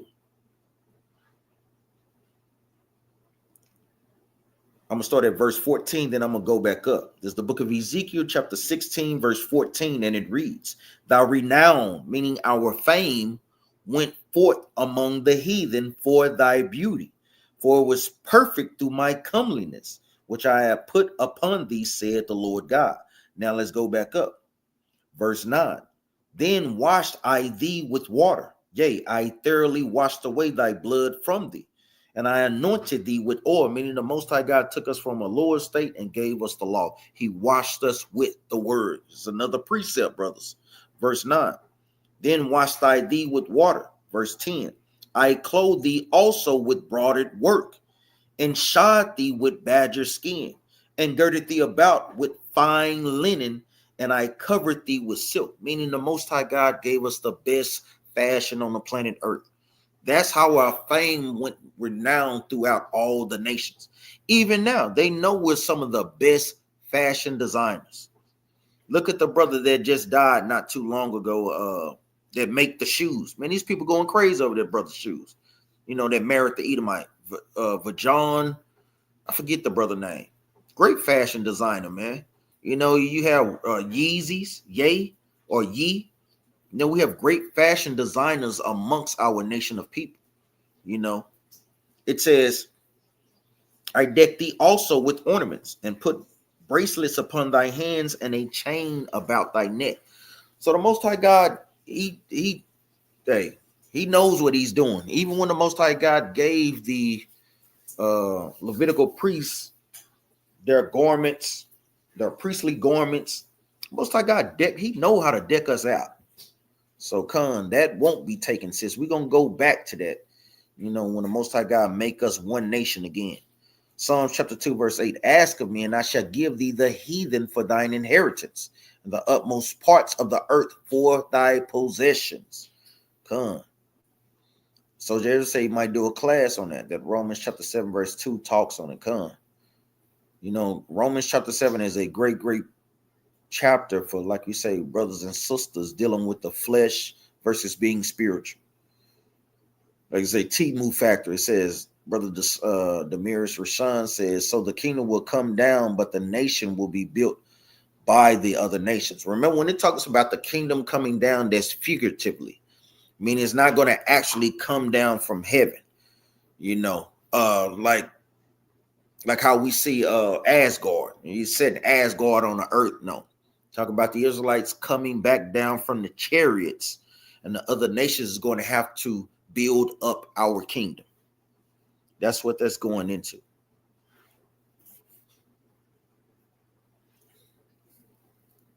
That's right. That's that Hosea chapter 4, verse 1. The Most High God got a controversy with the land. Yeah. Remember, it's just going to be trading places, like how the Israelites are doing the low-level jobs, the hard jobs, the jobs that nobody wants. And Esau has the best paying jobs with doing little less of nothing. The roles are going to be reversed. That's all that is going into. So Jesus says, "That was my question. How in the world do you know how the moon was created? Was it created on a full moon or a dark moon?" And that's a great point. That's a great point. I know our brothers from IUIC said it was, they see it as being a full moon. That's a great point. Great point. A great point. Like I said, Isaiah 61 verse 4, they're going to build the old waste places for real. unto former desolations, meaning they're going to make Jerusalem beautiful again. It's going to be like the Garden of Eden. It's going to be so beautiful. So it's kind of, I like to learn why brothers have a different, that's right. We do too. That's why we watch those videos. Now I kind of understand on why they say 100 days in the Feast of Pentecost versus 50 days, you know, so on and so forth. Why they have the positions that they stand.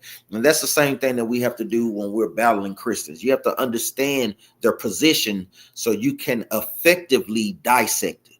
And we understand their position wholeheartedly. Even with the damn Trinity, 3 distinct persons. That's, man, that is madness. Straight madness, man. Shalom, Brother Mark. Shalom, Brother Mark. A rose coat. It's like if I butchered your name, Mark. I ain't seen you in a minute, Mark. Where you been at, Mark? Yeah, I know Esau working us to the bone, brother, like no other. Say, I know brothers and sisters have terrible schedules, man. Con sisters, and yes, you have a great Lord's will, great week, sis. 5 a.m. That's early. Demir's Rashan said, Mark chapter 12, verse 25 says we will not marry, but Matthew 19:29 said we receive 100-fold and more. Con. Are you asking about that? No, it's talking about as the angels don't marry. Remember, the angels in heaven, they don't marry. But the Israelites, we're going to marry because we're going to have so many kids in the kingdom. It's like you're going to have your own nation of people. That's how many children we're going to have when you read the book of Isaiah. It's like you're going to have your own small nation because we're going to be populated. Let's go to the book of Isaiah. So, yes, that's just talking about the angels in that context. This is the book of Isaiah. A little one shall become 1,000. This is the book of Isaiah, chapter 60 and verse 22, and it reads, a little one shall become 1,000. Meaning you're going to have so many children, they're going to be multiplying children, thousands of children. A little one shall become 1,000, and a small one a strong nation. I, the Lord, will hasten it in his time, meaning in the Lord's time, when he brings about our kingdom on the earth. We're going to be having so many kids. This is the book of Isaiah, chapter 65, verse 20, and it reads, there shall be no more thence an infant of days, or an old man that had not yet fulfilled his days. For as the child shall die 100 years old, but the sinner being 100 years old shall be accursed. Meaning the nations that don't keep the commandments, the Most High God is going to be killing them off earlier than life expectancy. Remember, the Israelites, we get to live forever. Going to fulfill our days in a long old age. So, yeah, when it talks about that in the book of Mark, that's going into, like you say, the angels, because like we say, we will marry. And that's the parable, the understanding of that parable. Let's go to that right quick. Mark chapter 12 and 25. That's why the scribes and the Pharisees were asking, whose husband shall he be? If he die, giving him birth, and he doesn't have an inheritance or a son. Remember, Christ was saying it's not going to be like that in the kingdom because we won't die. We will be as the angels that live forever. This is the book of Mark. The book of Mark, chapter 12, verse 25, and it reads, for when they shall rise from the dead, they neither marry nor are given in marriage, but are as the angels which are in heaven. Meaning what? They will live forever. This is the point of the matter. We jump up to verse 24, and Yahushua answering them said unto them, ye do err not, Slaki. Do ye not therefore err because ye know not the scriptures, neither the power of God? And that's the point. We have to understand the power of God, that guess what? Lord's will, we make it to the kingdom, we're going to live forever. So that husband won't die. It'll be that first husband that will be her husband forever. That is the point of that. Let's go to the book of Sirach. You understand that? Book of Sirach, chapter 23.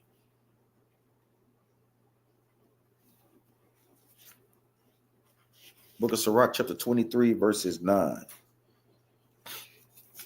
Book of Sirach, chapter 23, verse 9, and it reads, accustom not thy mouth to swearing, neither use thyself to the naming of the Holy One. Like many a time when our people do, I swear I put this on the Lord. You don't do that. Put that on your damn self. You hear that mama on that TikTok, man, said, damn, that's probably why I stay sick, because y'all always putting these things on me, man. Now put it on your damn self, man. Put that on your own damn name, man. It says, for as a servant that is continually beaten shall not be filled without a blue mark, so he that sweareth and nameth God continually shall not be faultless. Because when you're swearing to the Most High, it's as you're vowing unto the Most High. And the Most High God don't take vowing lightly unto him that you cannot pay. This is what this is going into. A swearing going into as a vow that you swear unto the Most High and that you can't pay. He don't like that. You have to pay thy vows. You have to pay up, man. The Most High got to be looking for that.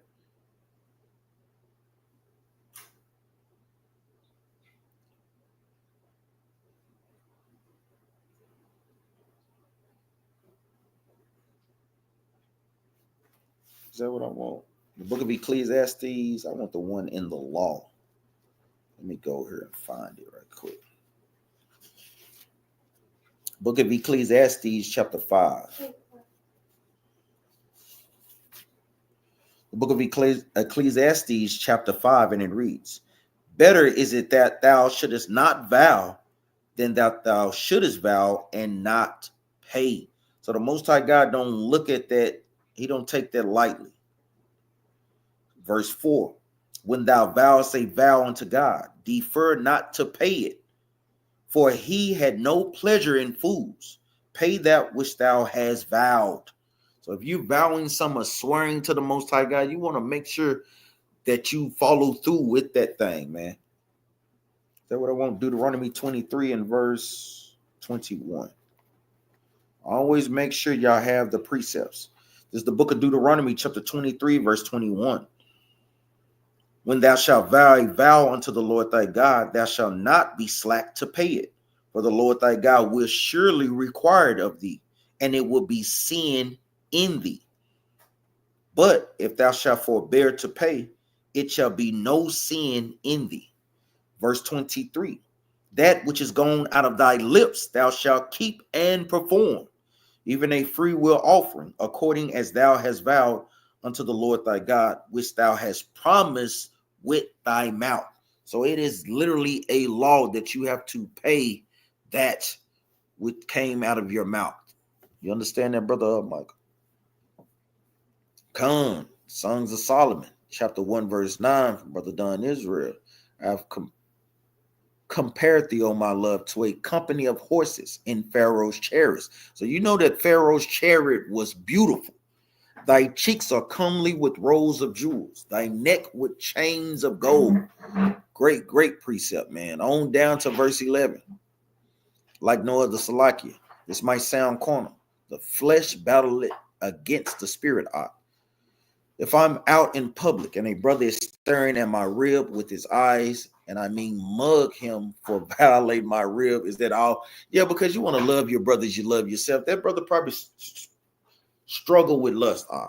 You know what I'm saying? So you want to have discernment and you want to use wisdom. You give them that look like, hey, I see you, but you don't want to mug your brother. You know what I'm saying? Because that could do what? Spark up a situation that can be deadly, or that could literally be what is the word? De-escalated. You want to make sure, but we totally understand that. But you want to use wisdom in that, because like the book of Leviticus 19 verse 17 say, hey,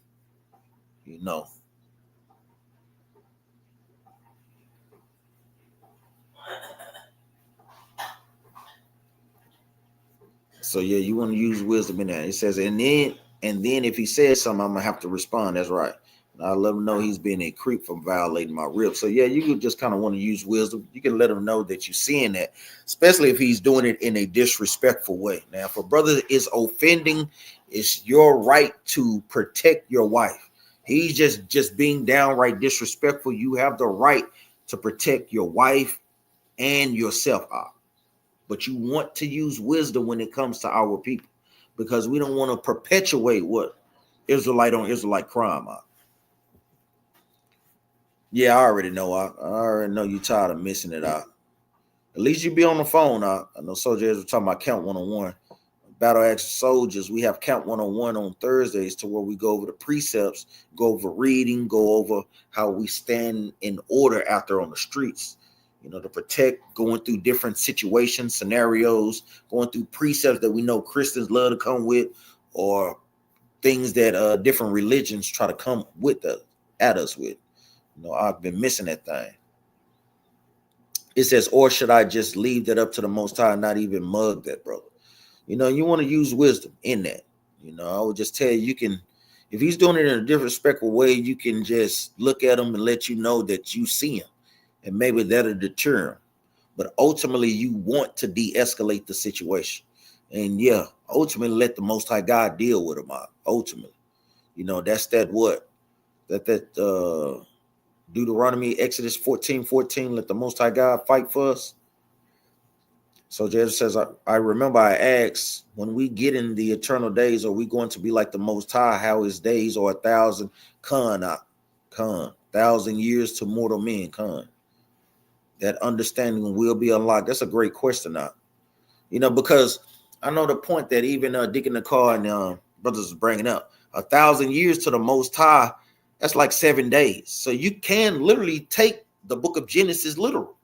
Because remember, we don't understand time like how the Most High God understand time. We don't understand that. God exists outside of time. So when the Most High God is creating those things, we can see it. To him, that is 7 days. But to us, yeah, it can be a period over time.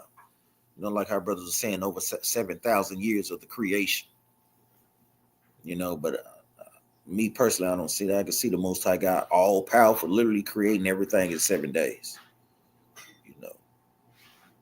That's just but a snap to the Most High.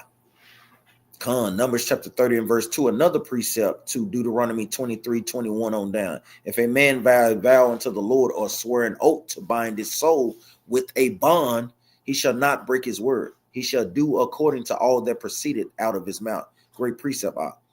Now, Brother Demir is asking, he says, I'm ever trying to imagine a world of law keeping Israelites everywhere.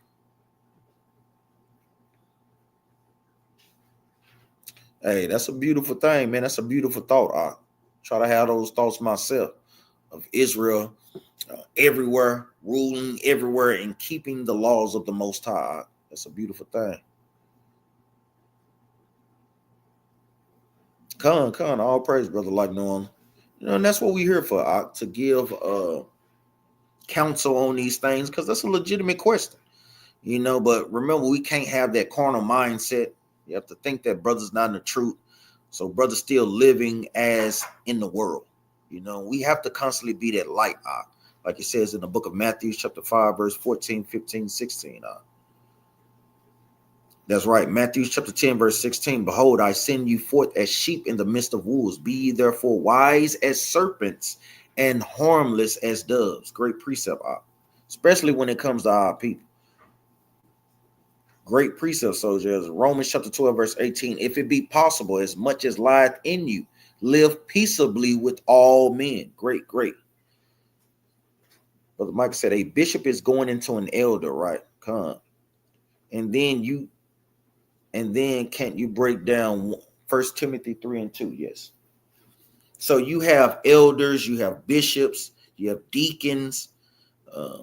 The elder would kind of be over a bishop, but they can be synonymous with each other, because a bishop is just going into a leader over a congregation. That elder would be over a leader of a congregation as well, because a lot of times you would just go to those people for counsel or for a better understanding. First Timothy chapter 3, verse 2.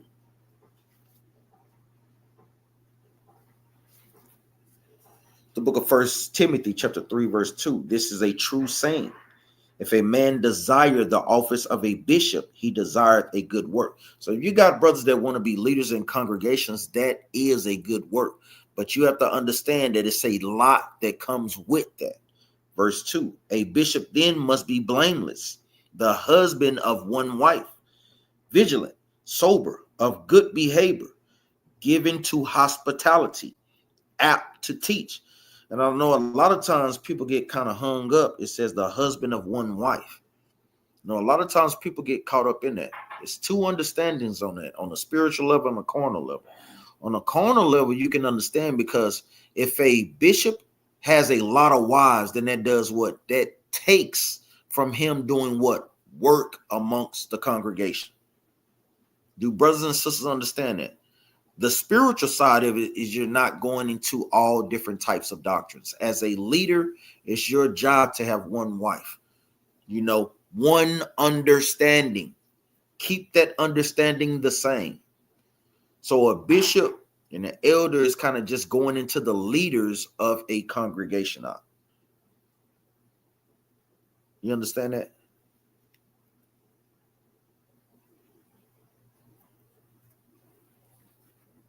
Let's prove that. Let's go to the book of Deuteronomy, because this is the thing that he was telling the king. This is a law for the kings. Don't multiply wives unto yourselves, that it take you not away. This is the book of Deuteronomy, chapter 17, verse 17, and it reads, neither shall he multiply wives to himself. Let me start up. Neither shall he multiply wives to himself, that his heart turn not away. Neither shall he greatly multiply to himself silver and gold. Meaning, when the leaders, the kings, Most High God allow us to have multiple wives, but the Most High God is giving us a understanding. Don't take too many wives to yourself that you forget about your duties as a leader. That's ultimately why King Solomon went off, because not only did he take on a plethora of wives, but he took on a plethora of other nation wives, and they ultimately caused him to do what? Go away from the Most High. So brothers have to be, you have to take that understanding with First Timothy chapter 3, verse 2 in that aspect. He said, two kings who must not have read that. But that's the understanding of that. That's just going into the leaders of the congregation.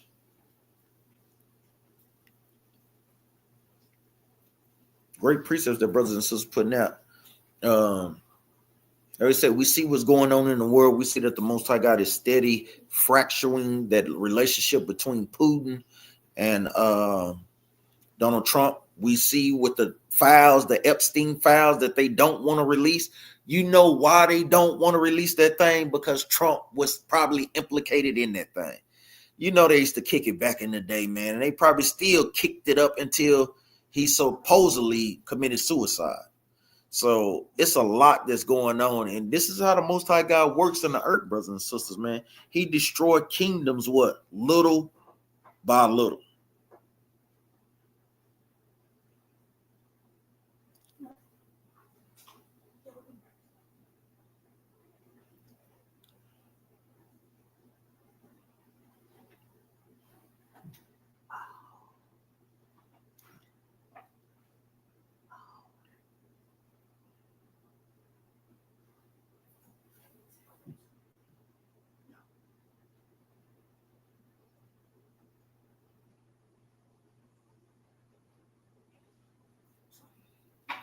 Great precept, Ezekiel chapter 38, going into who? Going into the chief prince of Meshach and Tubal, going into Magog. Gog is the ruler over Magog. So Gog would be, in that context, Putin.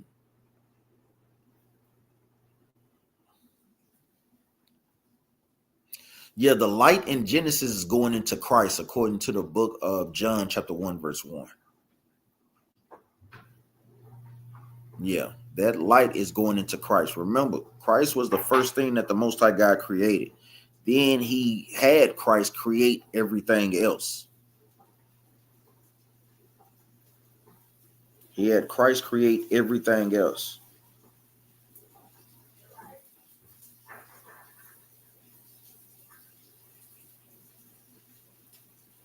Give me Wisdom of Solomon, chapter 12, verse 8. I'm looking for the precept. Wisdom of Solomon, chapter 12, and verse 8. I have to make sure I write this down.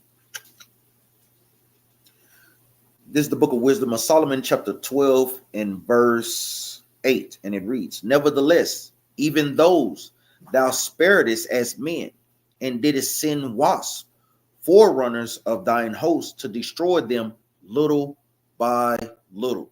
We see where the Most High God is going into the Canaanites, how he ultimately destroyed them little by little. And this is the same way that he's doing America. He's destroying America little by little. You see different allies starting to erode.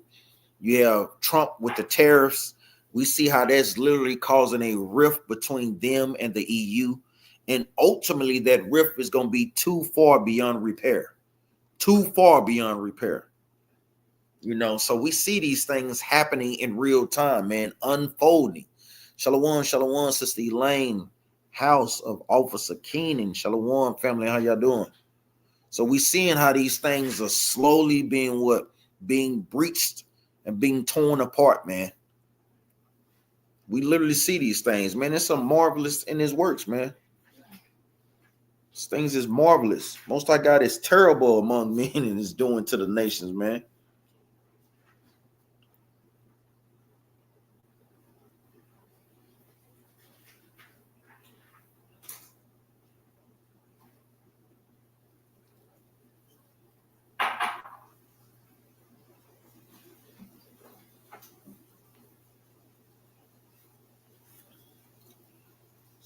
Psalms. Bear with me, brothers and sisters. Psalm 66, verse 5. This is the book of Psalms. Dang on well. You then drinking it up. This is the book of Psalms, chapter 66 and verse 5. And it reads, come and see the works of God. He is terrible in his doing toward the children of men. He turneth the sea into dry land when they went through the flood on foot. There did we rejoice in him. He ruleth by his power forever. His eyes behold the nations. Let not the rebellious exalt themselves, say lie, meaning praise the Most High. Meaning this is something that we have to constantly pray for, man. Most High God is terrible in his doing toward the other nations, man. He's judging them day by day, man. We seeing these things played out, and brothers and sisters have to have their discernment to stay on a straight path, man. Meaning keeping the commandments, having faith in Christ, doing the work of the Most High. Let nothing deter you off from what we're commanded to do. Because a lot of times brothers and sisters get complacent, get distracted, you get slothful. It's a lot, man. Brothers and sisters have to stay planted on a good foundation when it comes to this truth, man. Like I say, Hebrews chapter 1, verse 2, hath in these last days spoken unto us by his Son, whom he had appointed heir of all things, by whom also he made the worlds. That Exodus chapter 23, verse 30, precepts with that psalm. Shalom, Mama Mariah. Shalom. Yeah, that thing is all happening now. You right, I know Ak is asking. Let's go back. It says, is the light in Genesis 1 the same as in Genesis 1 and 14? This is the book of Genesis, chapter 1 and verse 4. This is the book of Genesis, chapter 1, verse 4, or verse 3. And God said, let there be light, and there was light. So we see that light in the beginning. Let's go to the book of John, chapter 1, verse 1.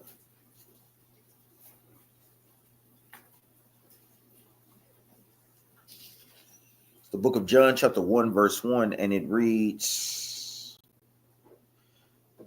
get down to the point.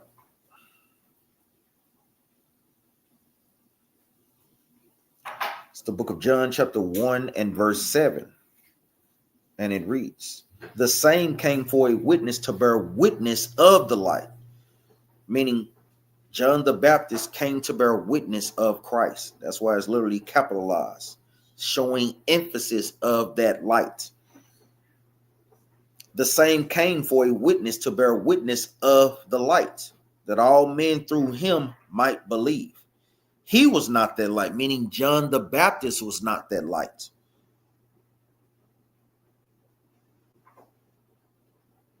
But was sent to bear witness of that light.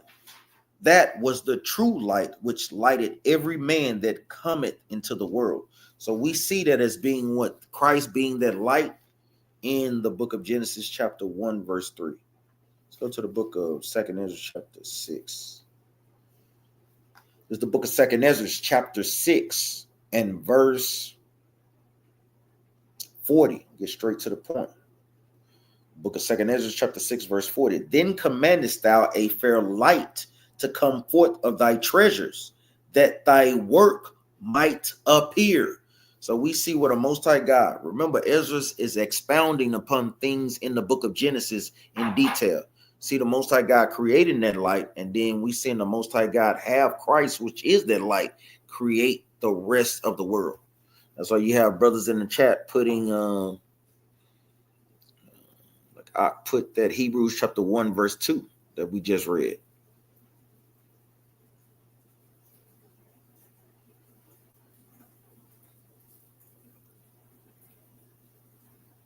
Come. Let's go to that Job chapter 23. Yeah, it is, man. It's a beautiful thing that we get to see these things unfold. It damn sure is. It's the book of Job chapter 23. Book of Job chapter 23 and verse 1. And it reads, then Job answered and said, even today is my complaint bitter. My stroke is heavier than my groaning. Oh, that I knew where I might find him, that I might come even to his seat. I would order my cause before him and fill my mouth with argument. So remember, Job was getting low in the spirit, just wondering why the Most High God was afflicting him. So he was just asking if he had the opportunity to convene with the Most High. So remember, everybody gets weak in a moment. We see Christ getting weak in a moment when the Most High God was ready for him to be sacrificed for our sake. So brothers and sisters get weak in this truth, and Job was just like any one of us. You know, when you catching hell, you know, that's why we have these examples to be able to read them, to know what they went through, and know that if you do your part, that the Most High God is always going to do his part, you know, ultimately. And it's needless to say that we don't get shaken sometimes. You know what I'm saying? But that's why it's pivotal that brothers and sisters have to do what? Cleave to the Most High. That's why we have the book of Sirach chapter 2. You have 1 Corinthians chapter 10 verse 13. You have many precepts and examples that we have as a nation of people to, guess what? Keep being on track. You know what I'm saying? That's right. That's another great precept. Revelation chapter 17 verse 17. So the flood swack everybody for 7. Yeah, I ain't gonna lie. There's a lot of that. Shalom, Miles David. Shalom. All praise to the Most High. I know I got a few questions real quick. Y'all know how we do. We already at the 2-hour mark. In the book of Ezekiel, let me see if brothers and sisters been reading. In the book of Ezekiel, what days shall the gate of the inner court that face the east be closed? Now I'm gonna read another. Hold on.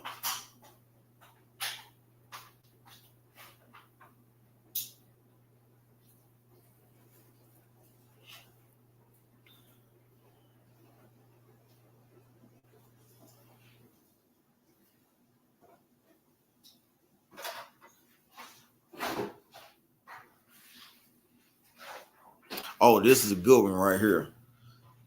About what time did Moses say the Lord will go into Egypt to kill the firstborns?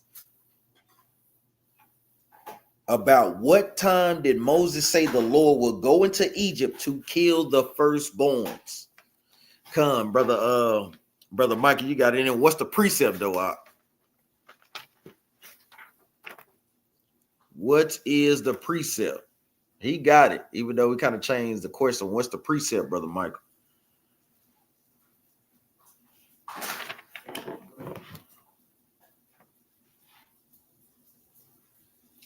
Yeah, what time, sis? What time?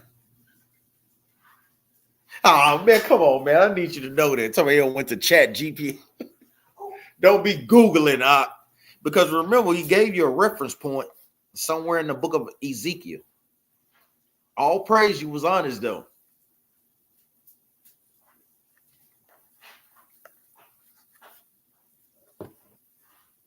I asked GPT chat, man. Yeah, ask AI. This brother asked AI. Yes. Y'all can put that, but we going on to the next question. Exodus chapter 11 and verse 4. About midnight. Midnight did the Most High God tell Moses that he was going to start to kill the firstborn. Sister Adiva got it as well, man. Let's see where brothers and sisters are reading, man. Let's see if brothers and sisters are reading.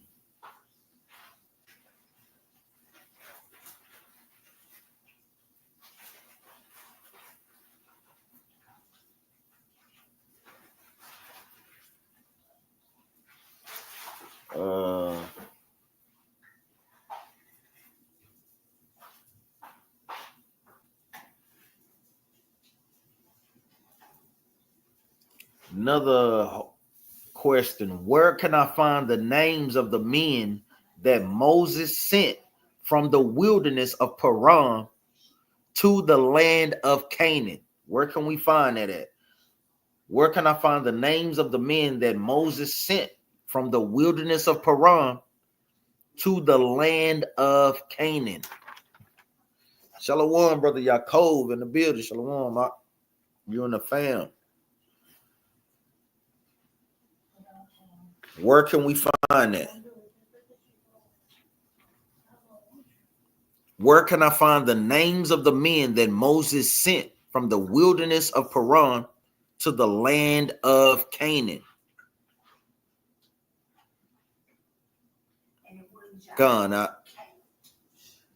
You said Joshua chapter 2 up?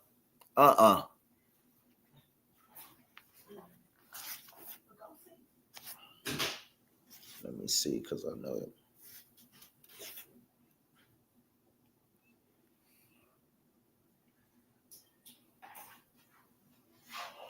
Where can we find the names?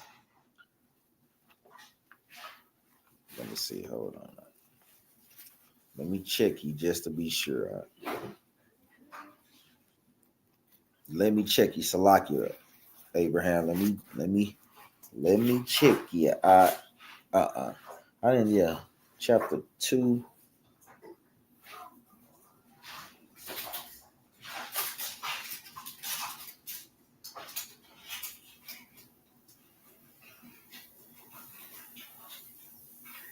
Not of Jericho. Yeah, that's right. Yeah, of wilderness and Paran.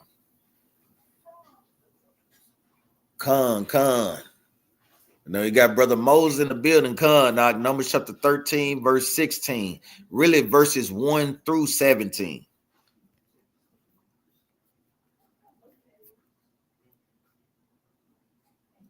That's going into Jericho, but not in the wilderness of Paran to the land of Canaan.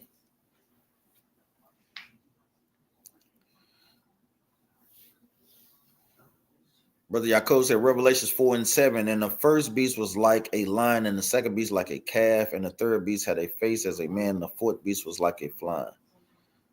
Yeah, I talking about damn, I'm all in numbers. Yeah, that's what the answer was. It was in numbers. Yeah, I understood what you were saying, Abraham, but yeah, that's why I gave that place Param, the wilderness of Param, and the land of Canaan, not Jericho. Come, Sister Adiva, I got Numbers 13:16.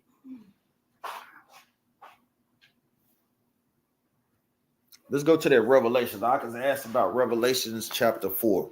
Remember, this is just going into the different type of beasts or angels. See it. 4 and 7 and 8.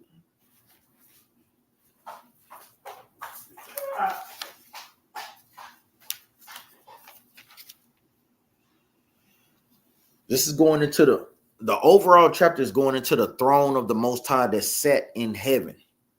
The book of Revelation chapter 4 and verse 7, and it reads, and the first beast was like a lion, and the second beast like a calf, and the third beast had the face as a man, and the fourth beast was like a flying eagle. So these are the different types of spirits or angels that the Most High God have here. We start up verse 4. And around about the throne were 24 seats. And upon the seats I saw 24 elders sitting, clothed in white raiment. And they had on their heads crowns of gold. So this is as a representation of the council that the Most High God have in the third heavens. These are just different sets of angels. The Most High God has counsel in the third heavens. Verse 5. And out of the throne proceeded lightnings and thunderings and voices. And there were 7 lamps of fire burning before the throne, which are the 7 spirits of God. And before the throne there was a sea of glass like unto crystal. And in the midst of the throne and round about the throne there were 4 beasts, full of eyes before and behind. So let's pull up. Let's see if we can pull this up real quick.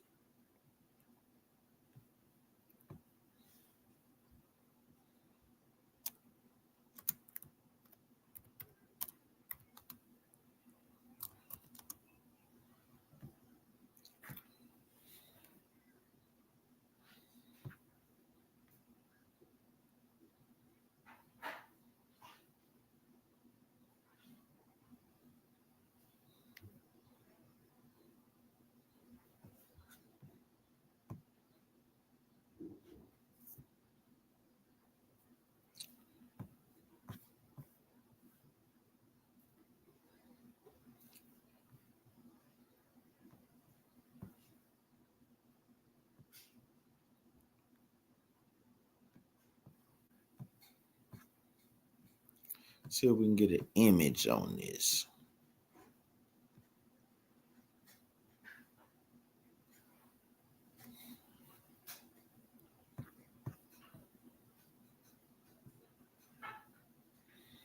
So this is the image that he's seeing, and these are just a representation of the angels that are around about the throne of the Most High. So you have the 4 beasts. Put it in the chat if brothers and sisters can see it. Put a con in the chat.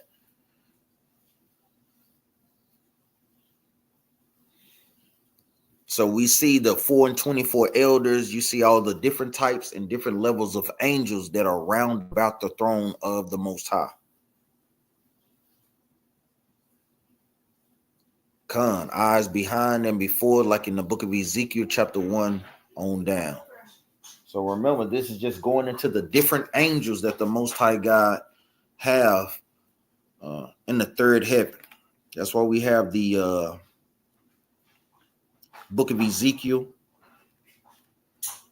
as precepts for those things. Let's keep reading. This is the book of Revelation chapter 4 and verse 8. And the 4 beasts, each of them 6 wings, Salakia. And the 4 beasts had each of them 6 wings about him, and they were full of eyes within. And they rest day nor night, saying, Holy, holy, holy, Lord God Almighty, which was and is to come. So you have these particular 4 angels that are, their job is to just say, holy, holy, holy, give honor and praise to the Most High God 24/7, 360 days a year. at all times. That's how great the Most High God is. He just have these angels saying that particular job. Let's go to the book of Isaiah, saying the same thing. Isaiah chapter 6. This is where they are pulling this from the book of Isaiah chapter 6.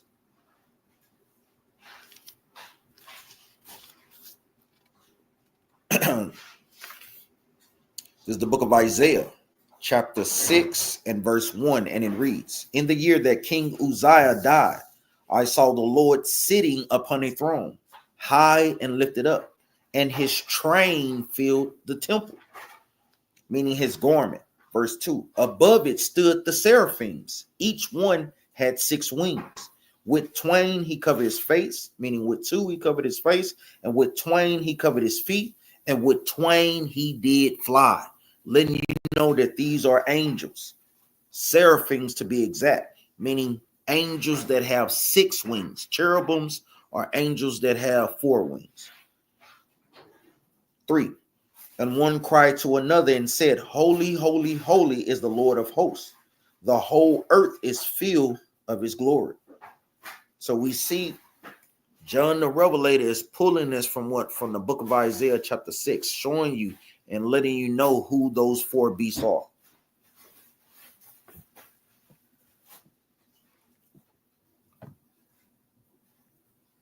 Okay, I see you, sis. Sister Janine. Yeah, we'll get that out. The churches.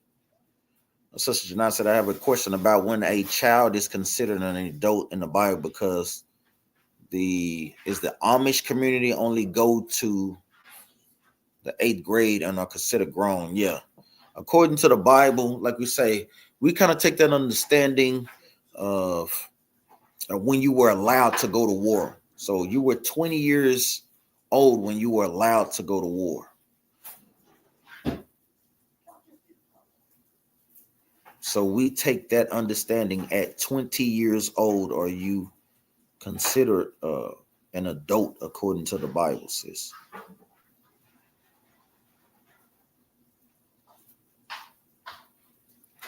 Yeah, I understand. About 20 years old, not according to what the Amish say. Yeah, not no 8th grade, none of that stuff. Yeah, remember, your mind still ain't fully developed yet. It's not to say that you can't do certain things, but you're not physically an adult. It says, I'm wording it wrong. I couldn't find it, but I was searching the numbers. Which one? I still feel like I'm wording it wrong. The name of the spies. Yeah. Abraham, I'm glad he asked, because I had a question. I know churches and Revelations are real churches, but were the churches and Revelations, they were in Asia Minor. Let's go get there right quick. The churches, the 7 churches were in Asia Minor, what we know today as modern day Turkey.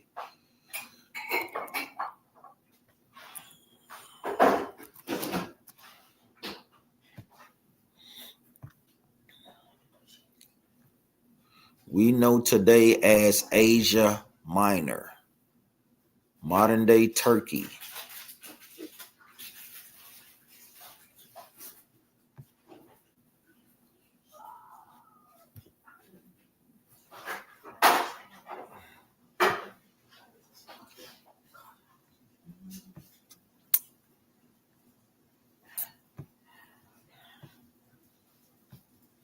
You know, looking at y'all.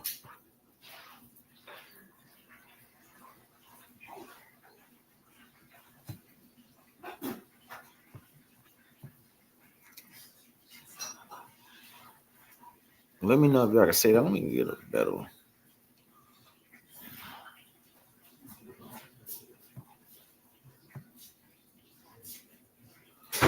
That's more like it. If y'all can see that, so we see these churches as being Ephesus, Smyrna, Pergamos, Thyatira, Sardis, Philadelphia, and Laodicea. So these are what we be today in modern day Turkey. Remember, Turkey is above Israel. Just trying to give y'all a better map, but can you see that up? Did you understand that, Brother Yaakov? Those four beasts, those are not the same four beasts in the book of Daniel. Those are literally angels.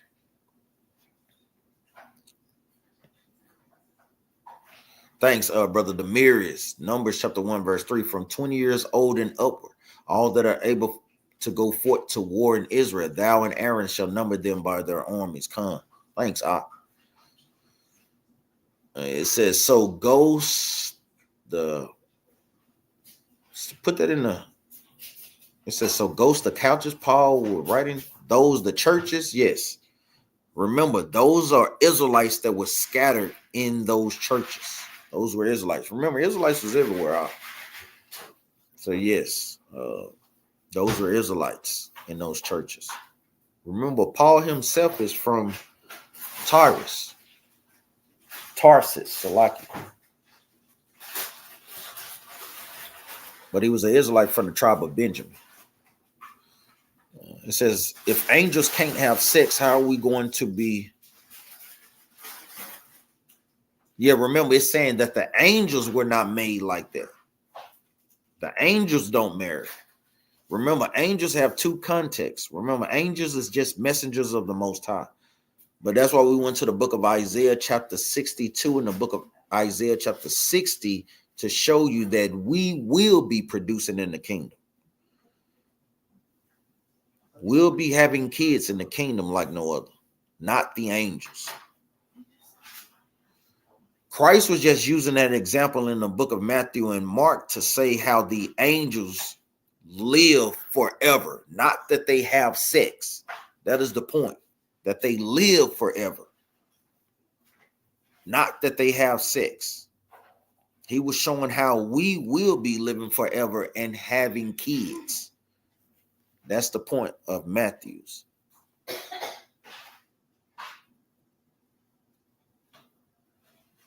So it's not gonna lie, hey, Brew need them questions. What questions are? Oh, we'll go back to them. No, I was asking, was Paul talking to them churches? Yeah, come. Remember, Paul was going throughout Asia Minor. He was going all over to reach those different places where our people was. So yes, he passed through Smyrna. He passed through a number of those churches that we had established. Remember, that's what Paul's job was. Paul's job was to establish churches in these different areas to teach our people the gospel. That's what these things were for.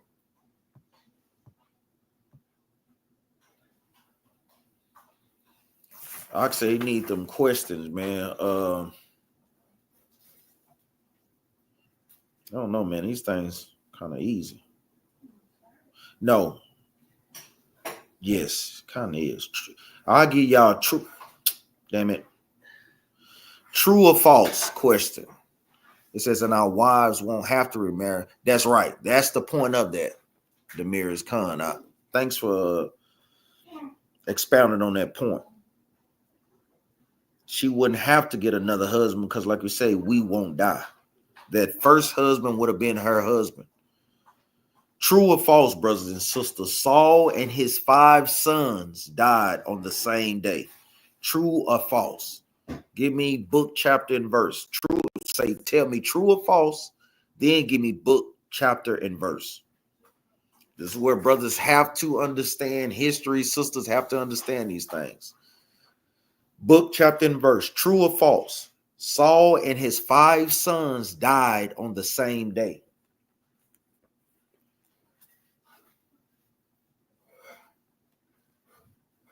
So Sean Ducey says, Heavenly Father, on my John the Baptist reincarnation.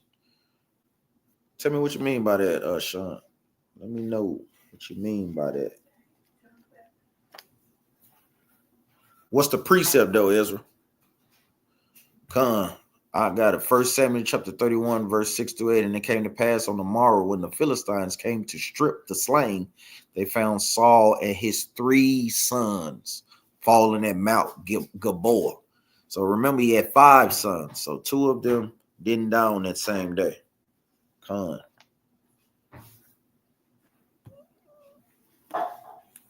What do you mean by that,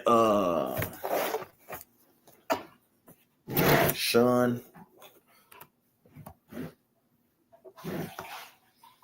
Do me a favor, cut this switch on right quick because it's power on the thing is going there. Yeah, I'm like Brother Abraham, how they look? Yeah, thanks, man. How they look, Sean? You want to come on real quick and discuss it? Yeah, I got you.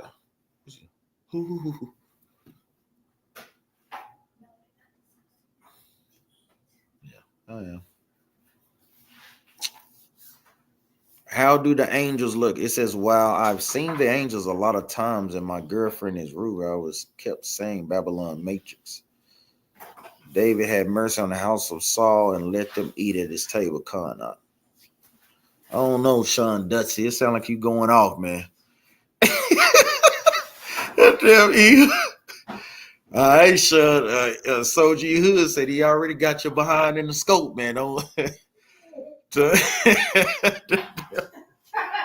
Damn E Hood, boy, that brother son, man. I say he ain't playing with him. He said you coming with some fugazi. He gonna say.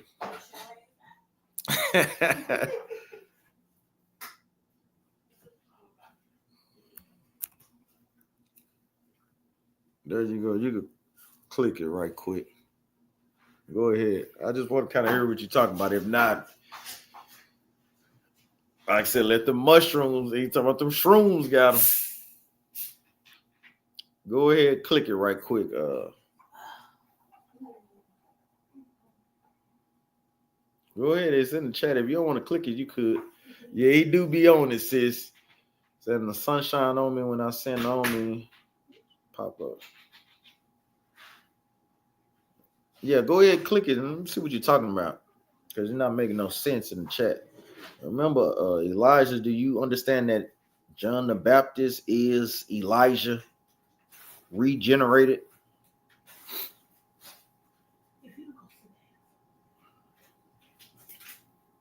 I don't know, Sean. You probably be he damn about to ask me here, Brucey here, man. Yeah, cool. Talking about click the link, Sean Puffy Dusty. His brothers be something else, ain't they, sister? Maybe Houston. Oh, yeah, I don't think he ain't trying to get no smoke.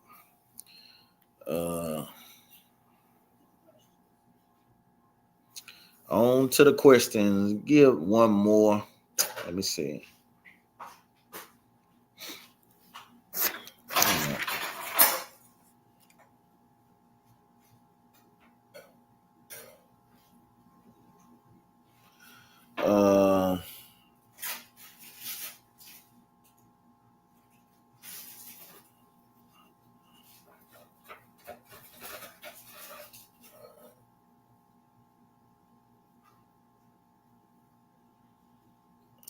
What else?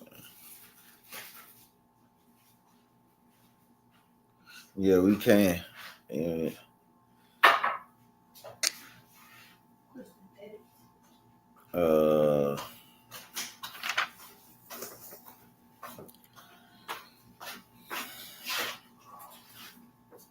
Yeah, I guess he ain't trying to. Yeah, he ain't trying to click in, man. I put the link in the chat. He ain't trying to click the link, man.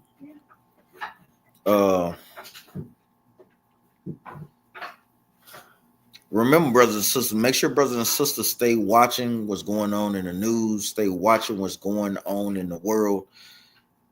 And guess what? You line those things up with the scriptures, and you kind of measure the times within that, Let's go to the book of 2 Ezra, read last precept, then we'll get the law. This is Ezra talking about do 5 more questions. What? I wish I could. You see, I'm contemplating, but I can't. I already did. I got a question right quick. It says, finish it, complete the sentence. Yeah, you just go to the link in the chat to where I put in there and click it. Then I can bring you on. But it says, finish me. Great is my blank towards you. That's not enough either, because I don't want to do that. That's not enough. Yeah, you know, Bruce is asking, like you say, shoot, without a shadow of a doubt, man, we think that Brother Rotazan and brothers from BOW and Brother Aram did a great job, man, proving the point. You know, don't think that Bruce don't take in consideration things that Deacon Nicole and Brother Hassad was bringing out.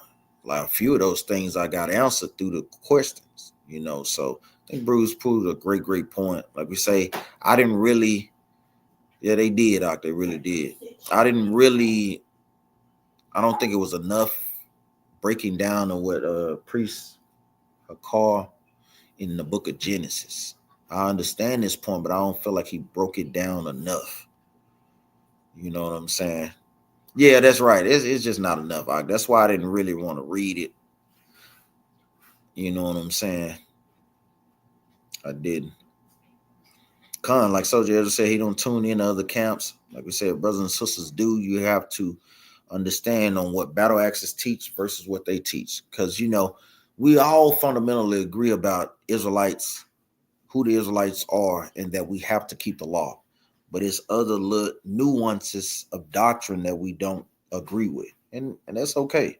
You know, brothers is trying their best. Some things we see like, hey, that should be self-explanatory, but it may not be to them. Sometimes the Most High God don't give that understanding to them, and it takes some time to come into a level of understanding. You know what I'm saying? So, brothers and sisters, y'all put the law in the chat. We can go back to that Exodus chapter 23, verse 21 on down. Put a law in the chat. Let me see what brothers and sisters got. Put a law in the chat. But yeah, that's what brothers and sisters had kind of been asking about, Brother Yaakov. But yeah, I'm like you. I feel like brothers killed it. You know, I think brothers killed it. Like you say, hey, if you feel, if your spirit is convicted to keep that way, I mean, you know, all praise to the Most High, you keep it to the best of your ability. You know, according to Isaiah chapter 52, verse 8, the Most High God is going to bring us all on one accord. Whether it's full moon, dark moon, whether we keep it, don't, you know, vice versa and vice versa. Got Hebrews 13:1, Leviticus chapter 19, verse 13, thou shalt not defraud thy neighbor, neither rob him. The wages of him that is hired shall not abide with thee all night till the morning. Yeah, and that's really the vocal point of Austin. Like, and that's why I said I don't think he gave a good enough explanation of it. You know what I'm saying? Sirach chapter 12, verse 10, never trust thine enemies. You know, great statue. Sister Mary Houston, Deuteronomy chapter 14, verse 1. You know, brothers and sisters putting great laws in the chat.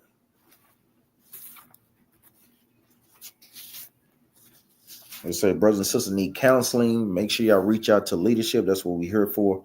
It's the book of Deuteronomy chapter 14, verse 1. Ye are the children of the Lord your God. Ye shall not cut yourselves, nor make any baldness between your eyes for the dead.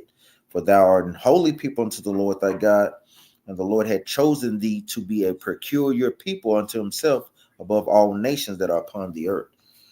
Great precept. Said you still learning. You seen angels one time while smoking a cigarette, then the angel disappeared. So that I got down on my knees, started praying. Did that angel tell you to stop smoking? I hope that angel told you to stop smoking. Because remember, I'll tell you, man, a lot of times the Most High God send them angels, man. That, hey, if you ain't too careful, Brother Sean, that could have been a death angel telling you to put it down. So you better be careful. You got the spirit of discernment, but I'm still training. Need to get the King James.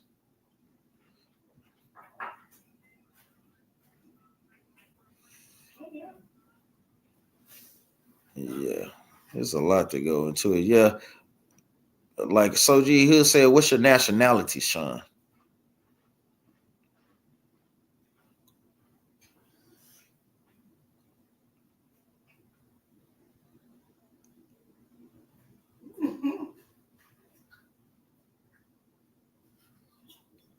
Hey, man, I'm saying you probably should have ran away and told somebody about that. No, you should put the cigarette down. Where's there, brother Yaakov? So he fell asleep watching how.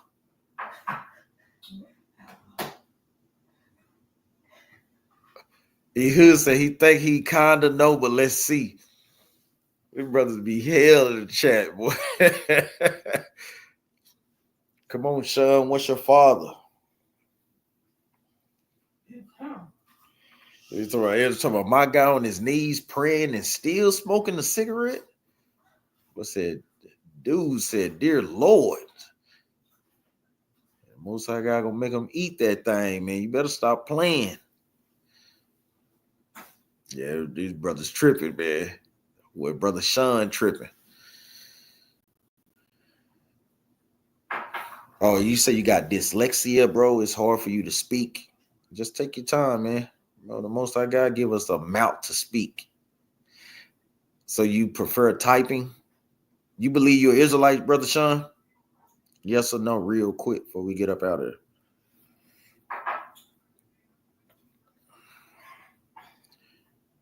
Well, my wife and son, they is something else. They something else. Have me cracking up.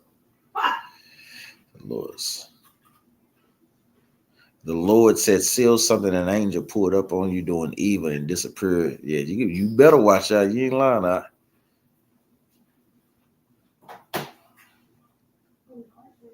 What he is? Oh, I didn't even see that. He's talking about, was your knees red when you... You're trying to figure him out. Was your knees red when you got up? Then reappeared. Sean, what is you, man? What are you? Are you an Israelite or what? You know, there's a channel for Israelites. Yeah, I don't think Sean won't know. He just...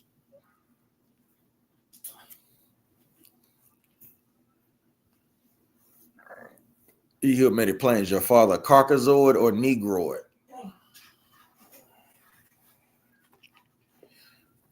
Oh, I think it might be nothing noid. He ain't trying to say. Who was that? Who got them noodle legs? Crazy. Oh, Ehud was right. The brother said Irish. Ehud was right, man. Ehud was right, man. That's a laugh right there. Say he lived in. It was society about time. I need to learn to put that.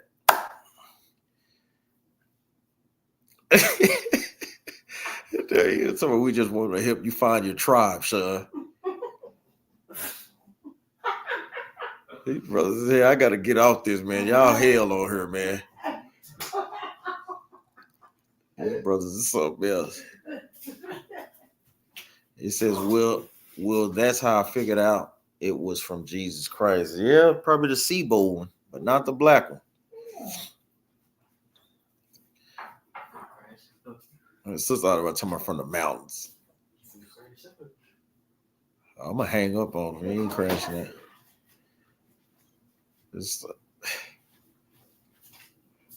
Says no, I would still need to learn sun shines on me when I walk outside my house.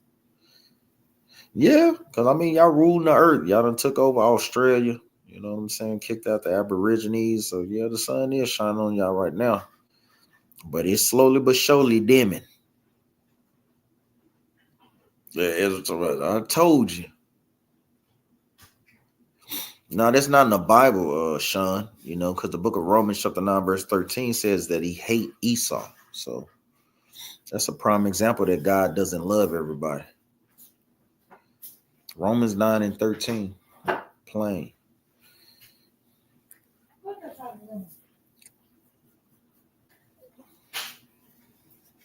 9 and 13.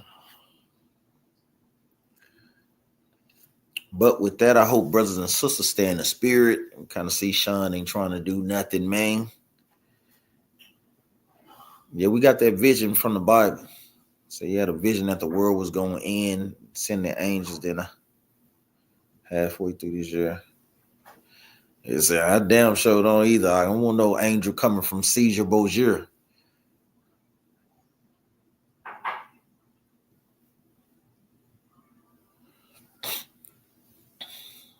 Like knowing I had a Christian brother at work tell me Esau is those who aren't doing. Yeah, they always try to talking about that spiritual Esau. I'm talking about Christians are just running crazy, making up doctrines to fit that narrative of everybody can be saved in that, because they never have been posed with those scriptures and they don't know how to answer them when it comes to the Israelites giving the correct breakdown. That's the problem. You know what I'm saying? So, yeah, you should have brought that smoke earlier, sis.